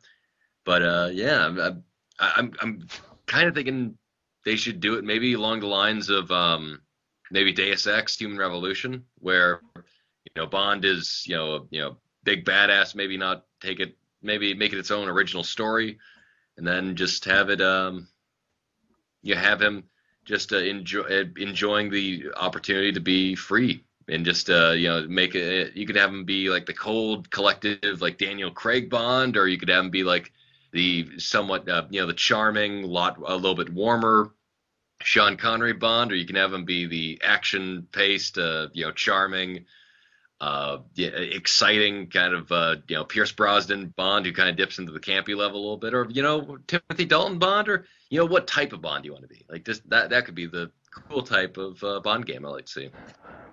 Maybe to keep it simple, what would you say about a point-and-click James Bond game? I would be fine with that. If it was done by Telltale Games, I'd be more than happy to buy it. Just episodes of James Bond, him going around, going around to parties, drinking martinis, saying hi to the ladies, and then stopping the big bad from using a nuclear weapon to destroy the world or something. I'd love to see that, a nice point-and-click adventure game, just because point-and-clicks allow themselves to be more dialogue and kind of character-focused than any other type of game genre. So I would definitely support that. And that's definitely something that's been missing with some recent James Bond titles. It's been more of a gun-ho type of game. Yeah. It's nice to have a break from games that are just action-oriented the entire time, in terms of just getting beaten up and then shooting guys out and just the slog through of like, okay, mowing down wave after wave of enemy, like a nice game where you get to talk to people and just how they are, and just give them your pep talks and whatnot, and just get to see a little bit more of the humanity underneath and good script writing underneath everything else. Now, quick question. Now, for the most part, we play games to play games, and one of the little things that I have against some games is the menu. I prefer sometimes a pretty cool menu, not something just the name of the title and press start. I mean, that's all fine and dandy, and it might be crazy for saying it, but maybe people just don't really care about it and just want to play the game. But I, for one, I like that when a developer takes the time to actually make a cool menu. When you have you set up the settings whether you want subtitles or anything like that, or just hitting, start new game or things like that. That's why I really liked Enslaved, because that had a cool main menu, and certainly the one of the James Bond games. I'm trying to remember what it was, but it had Pierce Brosnan in it, and it had Shannon Elizabeth, with a gun in slow motion, to have in the wind blowing her hair and spinning around in 360 degrees. Oh, very, very nice. I'm trying to remember. I think it was James Bond Nightfire or James Bond Everything or Nothing. It was Everything or Nothing, yeah. Yeah. Well, yes. See, that's a nice menu to look at. You start up the game, you see Shannon Elizabeth there in a tight dress. Come on. Fantastic. I'm already a fan already. Come on. What's your take? This should be a good CH's corner there for you. Main menus. Should we get I'd love that. more designed and stylish main menus rather than just the basic, just like the DVD menus. I was never a fan of just the ones. With the older movies, I understand they get on DVD where it's just a picture of the film and then press play, and then audio play chapters, audio settings. Yeah, it's like I want it to go all out. So. Yeah, it's just not exactly attractive to have a menu that doesn't really either bring you into the style of the movie or get you amped for it, or for instance, like game menus that do it really well. The Chronicles of Riddick game menu, where it has that kind of cube-esque opening where you have like the sliding, changing blocks within a giant cube, just revealing like the main menu extras. That's cool. Brutal Legend, where it starts out it's just an album cover where you get to open it up and see like the albums, the discs, the art. That gets you pumped up for it, and those do it very, very well, where you get to kind of feel like the awesomeness and just gives you little hints about what's to come. And then you have kind of the standard meh type of main menu, like on Eat Lead, Return of Mad Hazard. I love that game, but the menu is just it's so bland. It's just like him standing with the title screen in the background, and you get sort of the kind of Tron-esque fluctuations that occur in the games. That's a little hint, but it's just not stylish enough to kind of warrant anything else. And also really one that I infinitely love, is the Halo Combat Evolved menu, where it's just the camera circling around the giant ring of Halo, playing the Halo theme. That it's just so awe-inspiring and so awesome and just so mysterious. And sorry, I got a little too excited there. That one is that one just like takes my breath away every time I play. It's like, wow, this is something deep and very well developed. Yeah, things like that. I find a nice, cherry on top like that. Yeah, I haven't played the full game, but the Warhammer 40K Space Marines, I had a cool main menu. Just seeing one of the Space Marines shooting orcs, that was cool. Mm-hmm. Once you establish a great main menu, you have people are going to remember that. People are going to say to themselves like, "Wow, that was a good main menu," because you want every part of your game to be engaging, or at least representative of the overall product. So why make a main menu that's bland and boring? Why not just go for one that actually is a good representative of what your game really is? Yeah, and also one that didn't do a lot, but it made an impact regardless, was like the Skyrim main menu. It's just I listened to that that music, in the beginning, having it start up, and then it gets to the Dovahkiin. I sit through that all the time. That gets you amped up to play the game. Just that's a good example of doing less is more. Yeah, it's just the Skyrim logo with somebody like doing the big choir and enjoying just the grandeur and splendor of the adventure that's to come. And Also, a little bit of not incredibly, but I thought Fallout 3 had a good menu at least, where it had very ominous music going on in the background, and it had a bit of dark comedy by juxtaposing the dark music with these slides of kind of like cheerful looking ads for underground vaults in the background as it goes through this kind of slideshow thing where it definitely captured a feeling of just like, okay, this is a dark world, but there's also a good amount of humor in it as well. Yeah, that was pretty impressive as well. So yeah, I thought I'd bring that up a bit. I think it's not something a lot of people talk about, but it's certainly just a little thing I figured I'd bring up. That's certainly something that can also add a bit more to the game as well. Just some cherry on top, as I like to say. Yeah. Oh yeah. And quickly bring up before we get to questions. We've gone a good length here. We got a lot of things covered. So, BioWare says there's gonna be no more Shepard if they will make any more Mass Effect games. Which I don't know why this is big news. It's the way if you play Mass Effect 3, I mean it's not really no surprise unless EA shoehorns in Shepard in some way. Then I guess so. Right. But I don't know. But it's not something I when I read it, it was considered big news to me. I've had my time with Shepard, my Shepard and everybody else's Shepard, and it's one of those things we just gotta move on. Yeah, well, they've also said that for Mass Effect 4, for whatever other entry they'll put into the Mass Effect series, there won't be Shepard, and I'm glad. Just like you, I feel like that was my Shepard and my character going through this experience, and I'm very, very happy to kind of leave my Shepard as is. But the only problem I still see with it is the fact that by doing this, EA and BioWare, if they move the series chronologically after the events of Mass Effect 3, they're going to have to address in some form or another at the ending of the Mass Effect trilogy, and just which one was the true ending, kind of making the whole point of being able to choose your own ending kind of null and void. Yeah. Or at the very least, it would undercut a lot of people's drama and complaining and complaints about how badly the endings were, instead of and it would actually bolster their argument in terms of just how underwritten they were. So it's they would have to address the endings in some form or another, and they kind of shot themselves in the foot.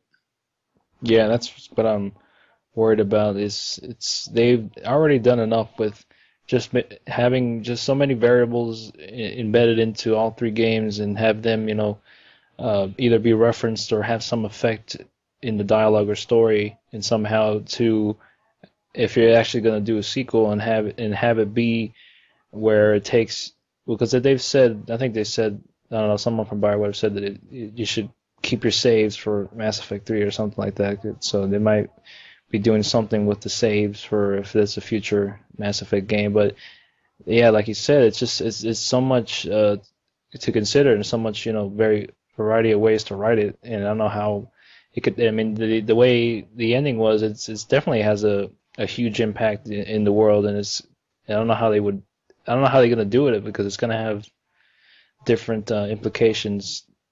It's definitely going to be different in some way or another, depending on the endings, and it could be a very different game for some people that chose one way or another. I don't know how they would do it. It's just so much to consider. I mean, like I said, they've already done a lot with the first three games, and having so much choice and being able to transfer over your saves, that has all your choices onto the next game. It's just, that was, amazing in and of itself. I just can't see how they could pull it off, and while also, making people happy with it too. Oh yeah. Which is not going to happen. It's very. No. No one's going to be pleased, but I don't know. I'm all for either a newer game from BioWare that's not Mass Effect, or just different adventures with the different characters. Maybe play someone else that's not a human. I mean, that'd be certainly be interesting. I mean, there's definitely a lot of possibilities to take the Mass Effect. With the Mass Effect universe is very open-ended, and you can do a lot with it. And Yeah. I mean, that's what certainly I wanted to see in terms of DLC, and we might get that with the Omega DLC. But for the most part, it's uh, I'm all right with no more Shepard in any Mass And Effect moving game. on. Yeah. Yep. Because I would love to see just if so, just let them just stick to their guns and then say which ending was the true one, and then move on to a new group of games or a new status quo for the series, and then just make the best with what they have there, even though people will be maybe upset with them confirming which one was the correct ending or how everything turned out. Yeah, just maybe they'll even have an option like which ending do you want there to be, and so we'll have our characters reference that ending as the true one. So who knows? Yeah, maybe do that and just reference the ending in some way, but not have it be something that is being brought up throughout the whole game. Just bring it up a little bit, and just move on and continue on the merry way with whatever newer characters you're going to be introduced to. So Yep. there it is. Oop, there it is. So that's actually all I think I've got on this end. There's one more thing I wanted to talk about, but that's going to be waiting for the questions section. Yeah, we can move on there. I just wanted to bring that up quickly a bit, and then we'll go on to the questions. So what have we got? What have we got? All right, Jack Burton.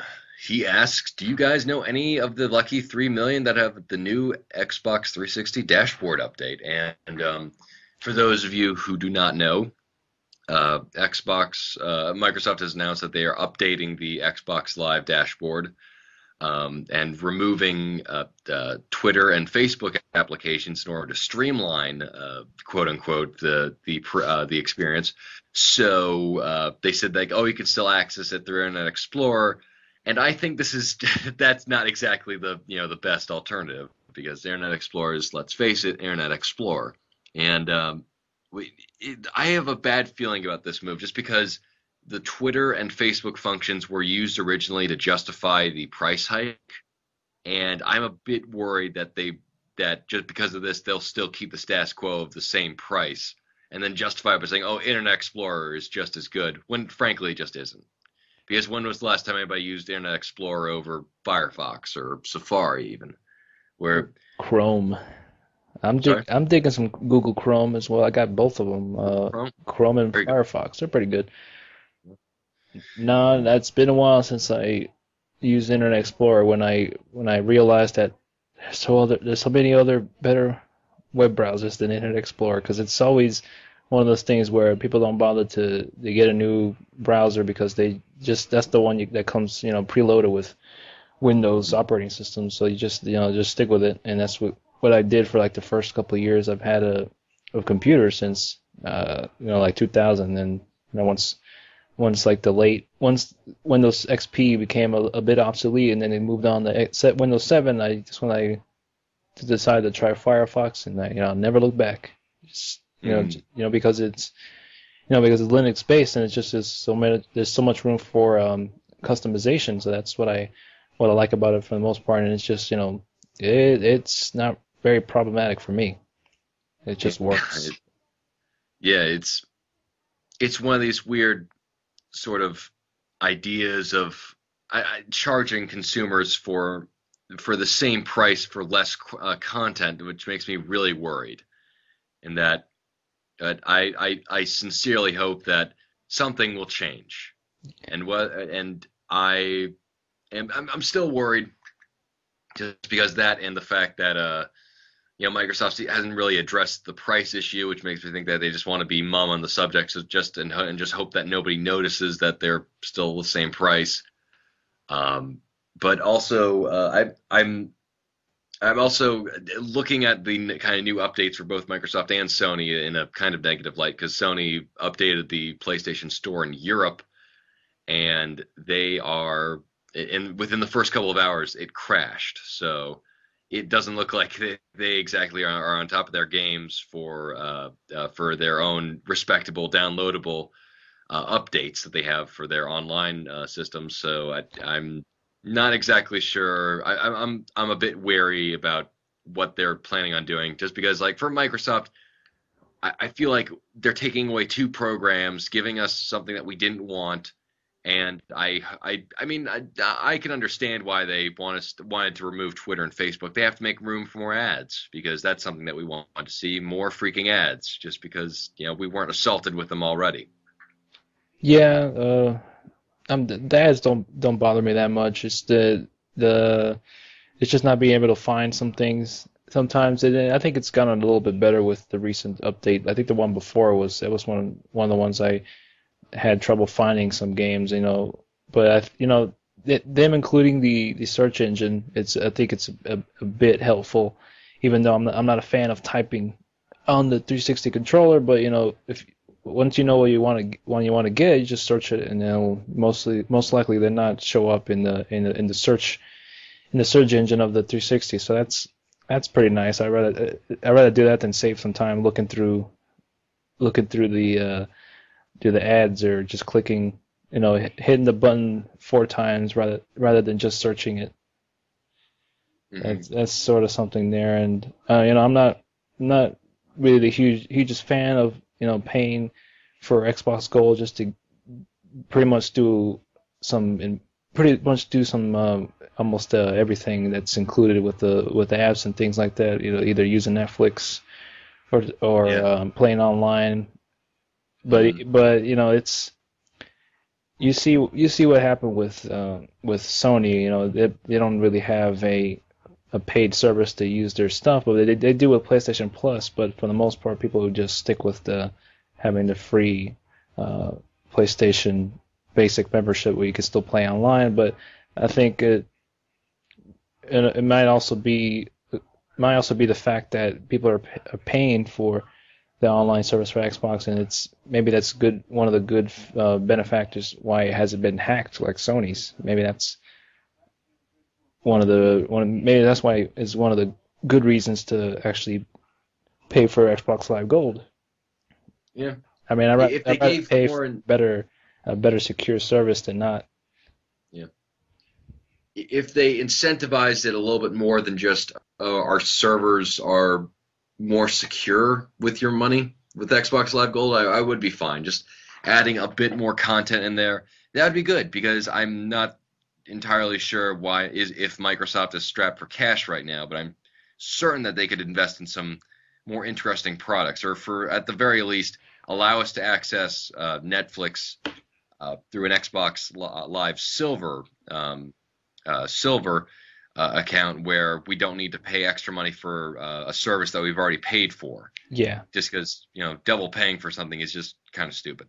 Yeah, in that aspect, yes. For Netflix, I think it'd be better to be able to use it with or without Xbox Live Gold.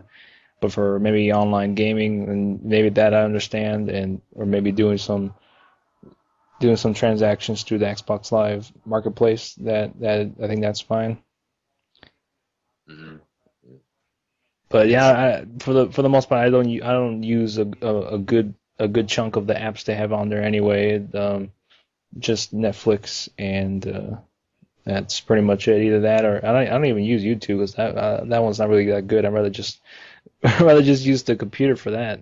And the same thing with Internet Explorer. I have Internet Explorer. I have a browser on there, but you could just have a laptop or a computer. Maybe maybe it'll be beneficial for others in that way through the 360. But yeah, not for me particularly. And I think if they keep the price the same and add more, that's all right. Even though I probably won't use it, but if they remove some stuff, then it's I don't know why. Why wouldn't you maybe reduce it a little bit if you're gonna get rid of some apps? In the apps that they have are free to use online, like Facebook or Twitter. So I don't know why that would be something included through Xbox that you should charge for, unless it's attached to their servers in some way, shape, or form. Maybe that's a reason why. Yeah. Yeah. What? Well, it stinks, and I certainly hope Microsoft does better, just because they're not exactly hitting it out of the park right now. So I hope they can do a little bit better. Yep, but as one a little better than Sony, anyways. Yeah, yeah. I think so. Well, then again, you could almost do anything. You could like trip down the stairs with like 2 cartons of eggs and still not wind up with as much egg on their face as Sony has for this entire generation. So yeah, I'm looking forward to maybe these businesses wising up and actually treating their customers like partners instead of cattle. Just to give us your money and we'll give you some content, and you'll be damn glad with what we give you. Activision. Activision. Bobby Kotick, baby. So, yep, that's the question one. You want to move on to question two? Yes. Alrighty. We shall. Thank you very much, Jack Burton. Thank you. And the next question is from Stanley Kubrick. Yay, Mr. Kubrick. All right. And I'm sorry? No, all right. That's what I said. All right. So I just wanted to make sure that you were agreeing with me in a positive manner, or else I'd have to just shut you down right now.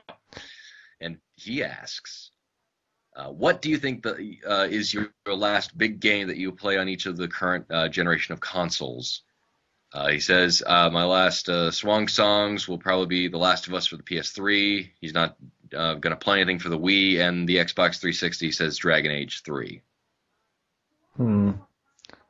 I don't know. I think it's too early to say when the newer consoles are coming out. I'm sorry? I was thinking, well, why not about the game that we're looking forward to the most in this generation before even the murmurs of what's going on. All right, well, what do you got? Okay, well, I was thinking I don't have a PS3, but for a multi-console release that happens to include the PS3, probably Metal Gear Solid Ground Zeroes. Yeah, that's a good one. I'm a big fan of stealth games and Hideo Kojima's craziness, so I would love to see what Ground Zeroes brings. For the Wii, I'm a bit. I'm not really looking forward to too much. I haven't been able to play Skyward Sword yet, but I'd love to play that just because I'm a big Zelda fan, and I'd love to see what Skyward Sword can offer.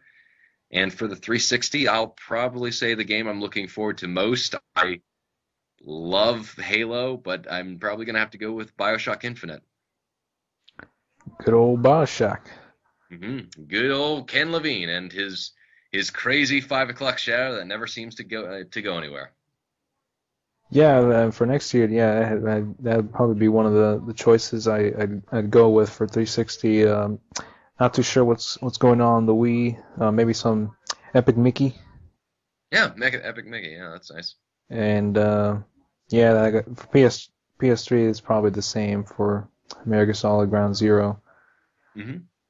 Maybe some Deadly Premonition. Director's cut. Yeah, it's Deadly. Deadly Premonition. That's definitely a good one. Yeah, that's all that comes to mind. Yeah, so I mean, I do think it's a bit early to say which game is going to be the swan song of this generation, just because it's not really over yet, and there's still only murmurs of the next Xbox or next PlayStation, or the only really big new console that's going to be coming out that you could really apply this to is the Wii, just because the Wii U is coming out. Yeah, for Nintendo, they need something. They need a newer console, most definitely. And with Sony and Microsoft, I think it's still a bit early to all of a sudden jump on the wagon of newer consoles. I think that there's still a lot of life to be had, a lot of games to be produced on the 360 that still look pretty good and but perform well. I mean, it's all about more the gameplay than just the the actual presentation. But I mean, that's for some games that's reserved for the PC, where you can get a whole lot of presentation power out of that. And I mean, it's just the fact that I mean, we still got some games coming out for 2013. Who knows what will happen after that? Maybe, I mean, it's maybe in 2014 get some sort of inkling on, or maybe just a newer console release. But for next year, I think it's still too early for next year for anything new to come out from Sony or Microsoft for next year. I think it's still too early for that. Yeah. I'm not really sure how to gauge what the swan song is of this generation, or what's kind of the big lasting game that will even go on to the next generation as being well revered. And I think it might be easier for the GameCube, not the GameCube, for the Wii, just because there's not as many, third-party game, supported games that are fantastic, and first-party stuff that are. So, Skyward Sword, I think, is probably going to be the most well-remembered game of the Wii cycle, and probably Metroid Prime 3 Corruption, just because it actually used the Wiimote in a creative manner that made gameplay actually integral to the motion controls, which was and also this generation is also the disillusionment of motion controls, just because the Wii was turned out to be not that innovative in terms of using motion controls. The Kinect, although it's been an interesting experience, it wasn't exactly a worthwhile one. And the Move, well, the Move is the Move, so it's not moving anywhere. And Dun. yeah, but then Jing, ladies and gentlemen. Out of those peripherals, I mean, I'd say the Kinect is, I mean, not the most successful one, per se in it, but I think it's one that is, I think it's the most innovative out of the Move and Wiimote. And I mean, it's still early in its design construction of the Kinect. I think there still could be some potential for it in the future with better better minds and technology. I think there's still something that you can get out of the Kinect. I mean, I've considered getting it a couple of times, but then I realized that I don't know what games are good for that. I think motion controls it's got some potential, I'd say, but it just hasn't been, the technology is still too early for it to be anything groundbreaking yet. I think it's something that will be better executed in a couple of years if Microsoft's still willing to support it, unlike the Move for Sony. Yeah. Yeah. Well, the Move for Sony is really just like the gallbladder for human beings. It's there for no other reason than it's just there. We're not using it anymore, so it might as well just kind of slowly die. Although the Move, they did try what was it, the Unfinished Swan, which apparently has been well regarded, but I haven't heard anything about it because there's been no marketing for it, so no wonder. Yeah. I mean, it's just me. I think the Kinect still it's got some potential, most definitely. If Microsoft is willing to still support it, in a couple of years, I just think that the technology for it is still too early. I mean, we saw what the worst you can get out of the Kinect with the Steel Battalion. Mm-hmm. I mean, the Steel Battalion was not good. I mean, Rise of Nightmare was okay received, and Gunstringer got good reviews, and definitely looking forward to seeing if there's any other games going to be released that tries to push the hardware and gameplay limitations of the Kinect. Fable: The Journey got kind of mediocre reviews, but at least it got a good laugh, as we all have made fun of the fact that it's a story about a man who's in romantic love with a horse. Wow. Yeah, it's just that interesting. The next Titanic. Oh yeah, better love story than Twilight. Yeah, I wouldn't doubt it. That sounds more believable. Yeah, so thank you very much, Stanley Kubrick, for the question, and thank you everybody for sending them all in. And this, we, would like to thank all of you for continually keeping up your support and sending us questions. So if you have any questions or comments, go to our spill.com page under our group, under the group page, and for Bloody Thumbs podcast, and send us a question next time. Most definitely, and we've got the YouTube channel set up. I know I logged in to the account you gave me the information to recently, and I know I uploaded the last episode we did up on the Bloody Thumbs podcast channel on YouTube. So I think if you just search out Bloody Thumbs podcast, it should show up there as a channel name for what we have so far. I wanted to put in the real Bloody Thumbs, but I guess that was too long of a channel name for YouTube. And I also tried to beat the guys to the punch who had the group name Blistered Thumbs and Channel Awesome. So yeah, I think our name is much cooler, and we beat them to the punch.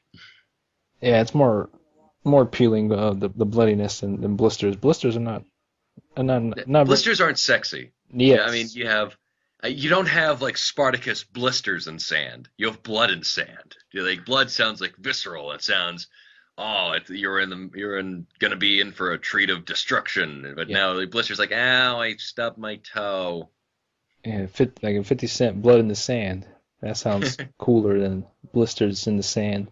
Which just doesn't sound very comfortable at all. I just love that. I just got an image now of just 50 walking in the desert, like, and he just falls over, and like his homies are in front of him, like, 50, what's up, man? And he goes, damn, motherfucker, slow down. I got myself a blister. All right, damn. Takes off his shoe, looks, it's like, oh man, that's gonna scab over, man. And then that's it. That's the worst. That's the intro cue title screen. Done. That's the main menu. It's just 50 Cent in the sand looking at his toe. It's like the menu screen next to him. New game, load game. And he's like, oh, man. Does anyone have any Neosporin? That's the first footage we get at E3. It's like, I'm looking forward to this game. It's got everything. Real blisters technology. Unreal Engine 4 defines real blisters. Forget the sweat pouring off the character models. You get the blisters start developing as you walk. So you have to go sit down and treat it like Metal Gear Solid 3. You gotta pull out the goodies. You gotta get a snake to bite it, and then maybe heal it and put some alcohol and Neosporin on it, and then cigar butt and tread on. Yeah, I think that would definitely be the best sequel to Blood in the Sand. Just 50 Cent dealing with blisters. Mm-hmm. So that's also there on the YouTube channel. We got Bloody Thumbs podcast channel up on there. Like I mentioned, I got the 116 on uploaded on there. So that's there if anyone wants to check it out. And it's just all available there, rather than having to download it. You could just watch it on good old YouTube there, and hopefully we'll get some exclusive Bloody Thumbs content on that channel. Oh yeah, I'll work out some things, do my own CH's Corner on there. Maybe that'll be enticing for some people to subscribe, and definitely my YouTube channel as well. I'll post a link in the show notes. Like I mentioned before, I finished my Resident Evil 3 Nemesis playthrough. Now I'm just unsure what I'm gonna be playing on the channel. So it's all it's one of those things where I just post random stuff on that channel. So expect the randomness, whether it be some gameplay footage or just I reviewing a movie or something like that. It's you get the spontaneous side of me through that channel. So. Oh yeah, I mean it's all give and take. Just trying to find the best thing that works out for you in your schedule. Most definitely, and the Twitters we mentioned all every week. I'm at Spooner47, and then you're at ch_Gorog. I've noticed your little tweets developing every now and then, which Yeah, is cool. yeah. I'm writing a little bit more often, which makes me very, very happy that I get to express myself and all of my followers who are wondering, was I dead for the past 6 months? So yeah. So yeah, you could follow us at Twitter. We are also at under iTunes. Look us under at Blythe Thumbs Podcast Yes. and subscribe. You can go to our YouTube channel and subscribe to us and like our videos or our individual group pages. And I am not sure of what else we can plug. Yeah, that's pretty much it. I mean, I'll make it easy on everyone, and leave the links in the show notes. And I know that the Extra Life thing is going on. I didn't have time to set up anything for it. I would have, gladly played games for 24 hours, and that's certain. And for the kids, Oh yeah, gotta the chillins. gotta help the kids. And I don't know if that's something that you could do anytime, but I think that's for a certain date. So maybe next year we'll do some sort of live stream. We'll do something. We'll work something out. Maybe I'll have a better internet connection where we could do some Xbox Live gaming and also stream it. Who knows? Sounds good. Sounds excellent. Anything can happen. So. Mm-hmm. That is our episode for today, 117. We got a lot of things covered. Yes, indeed, and we covered a lot of topics ranging from 50 Cent looking over his blisters to our most expected games to some new recent developments in video game culture. Although I can't seem to remember. Oh yes, the Xbox Live retiring the Facebook, Twitter thing. So yeah, we had a lot of good topics today. Yes, we've discussed many things about our Halloween. Well, we might do for Halloween too. So we'll see. Maybe we'll have a spooktacular episode of Bloody Thumbs. Ooh, that would be good. Have a Halloween version of the intro song. Who knows? Yeah, it sounds wonderful. Like one of those like spooktacular Halloween specials. Like, hey, it's the Great Pumpkin, Charlie Brown, but it's like, hey, it's Bobby Kotick. Charlie Brown, not Johnny Brown. I was thinking of Johnny Bravo for some reason. It's like, those are two different characters.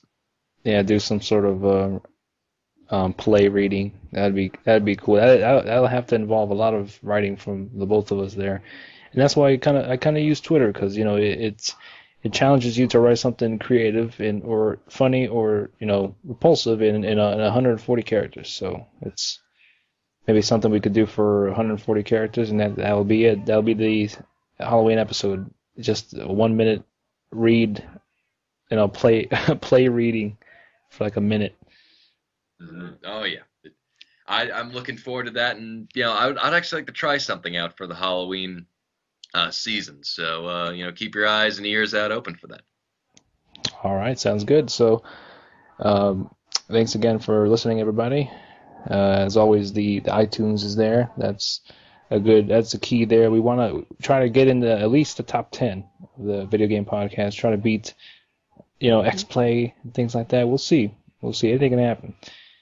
Mm-hmm. Anything can happen. I mean, if Shaq could get his own game, I think we could get in the top 10 of the iTunes. Shaq Fu, baby. Shaq Fu, yes. I'm waiting for a remake every day. So yeah, I'm Splinter47, everybody. Thank you for listening, and I'll be signing off myself. All right, and I am CH Gorog. Thank you very much for listening, and we hope you all have a very excellent day or night, and we'll see you next time.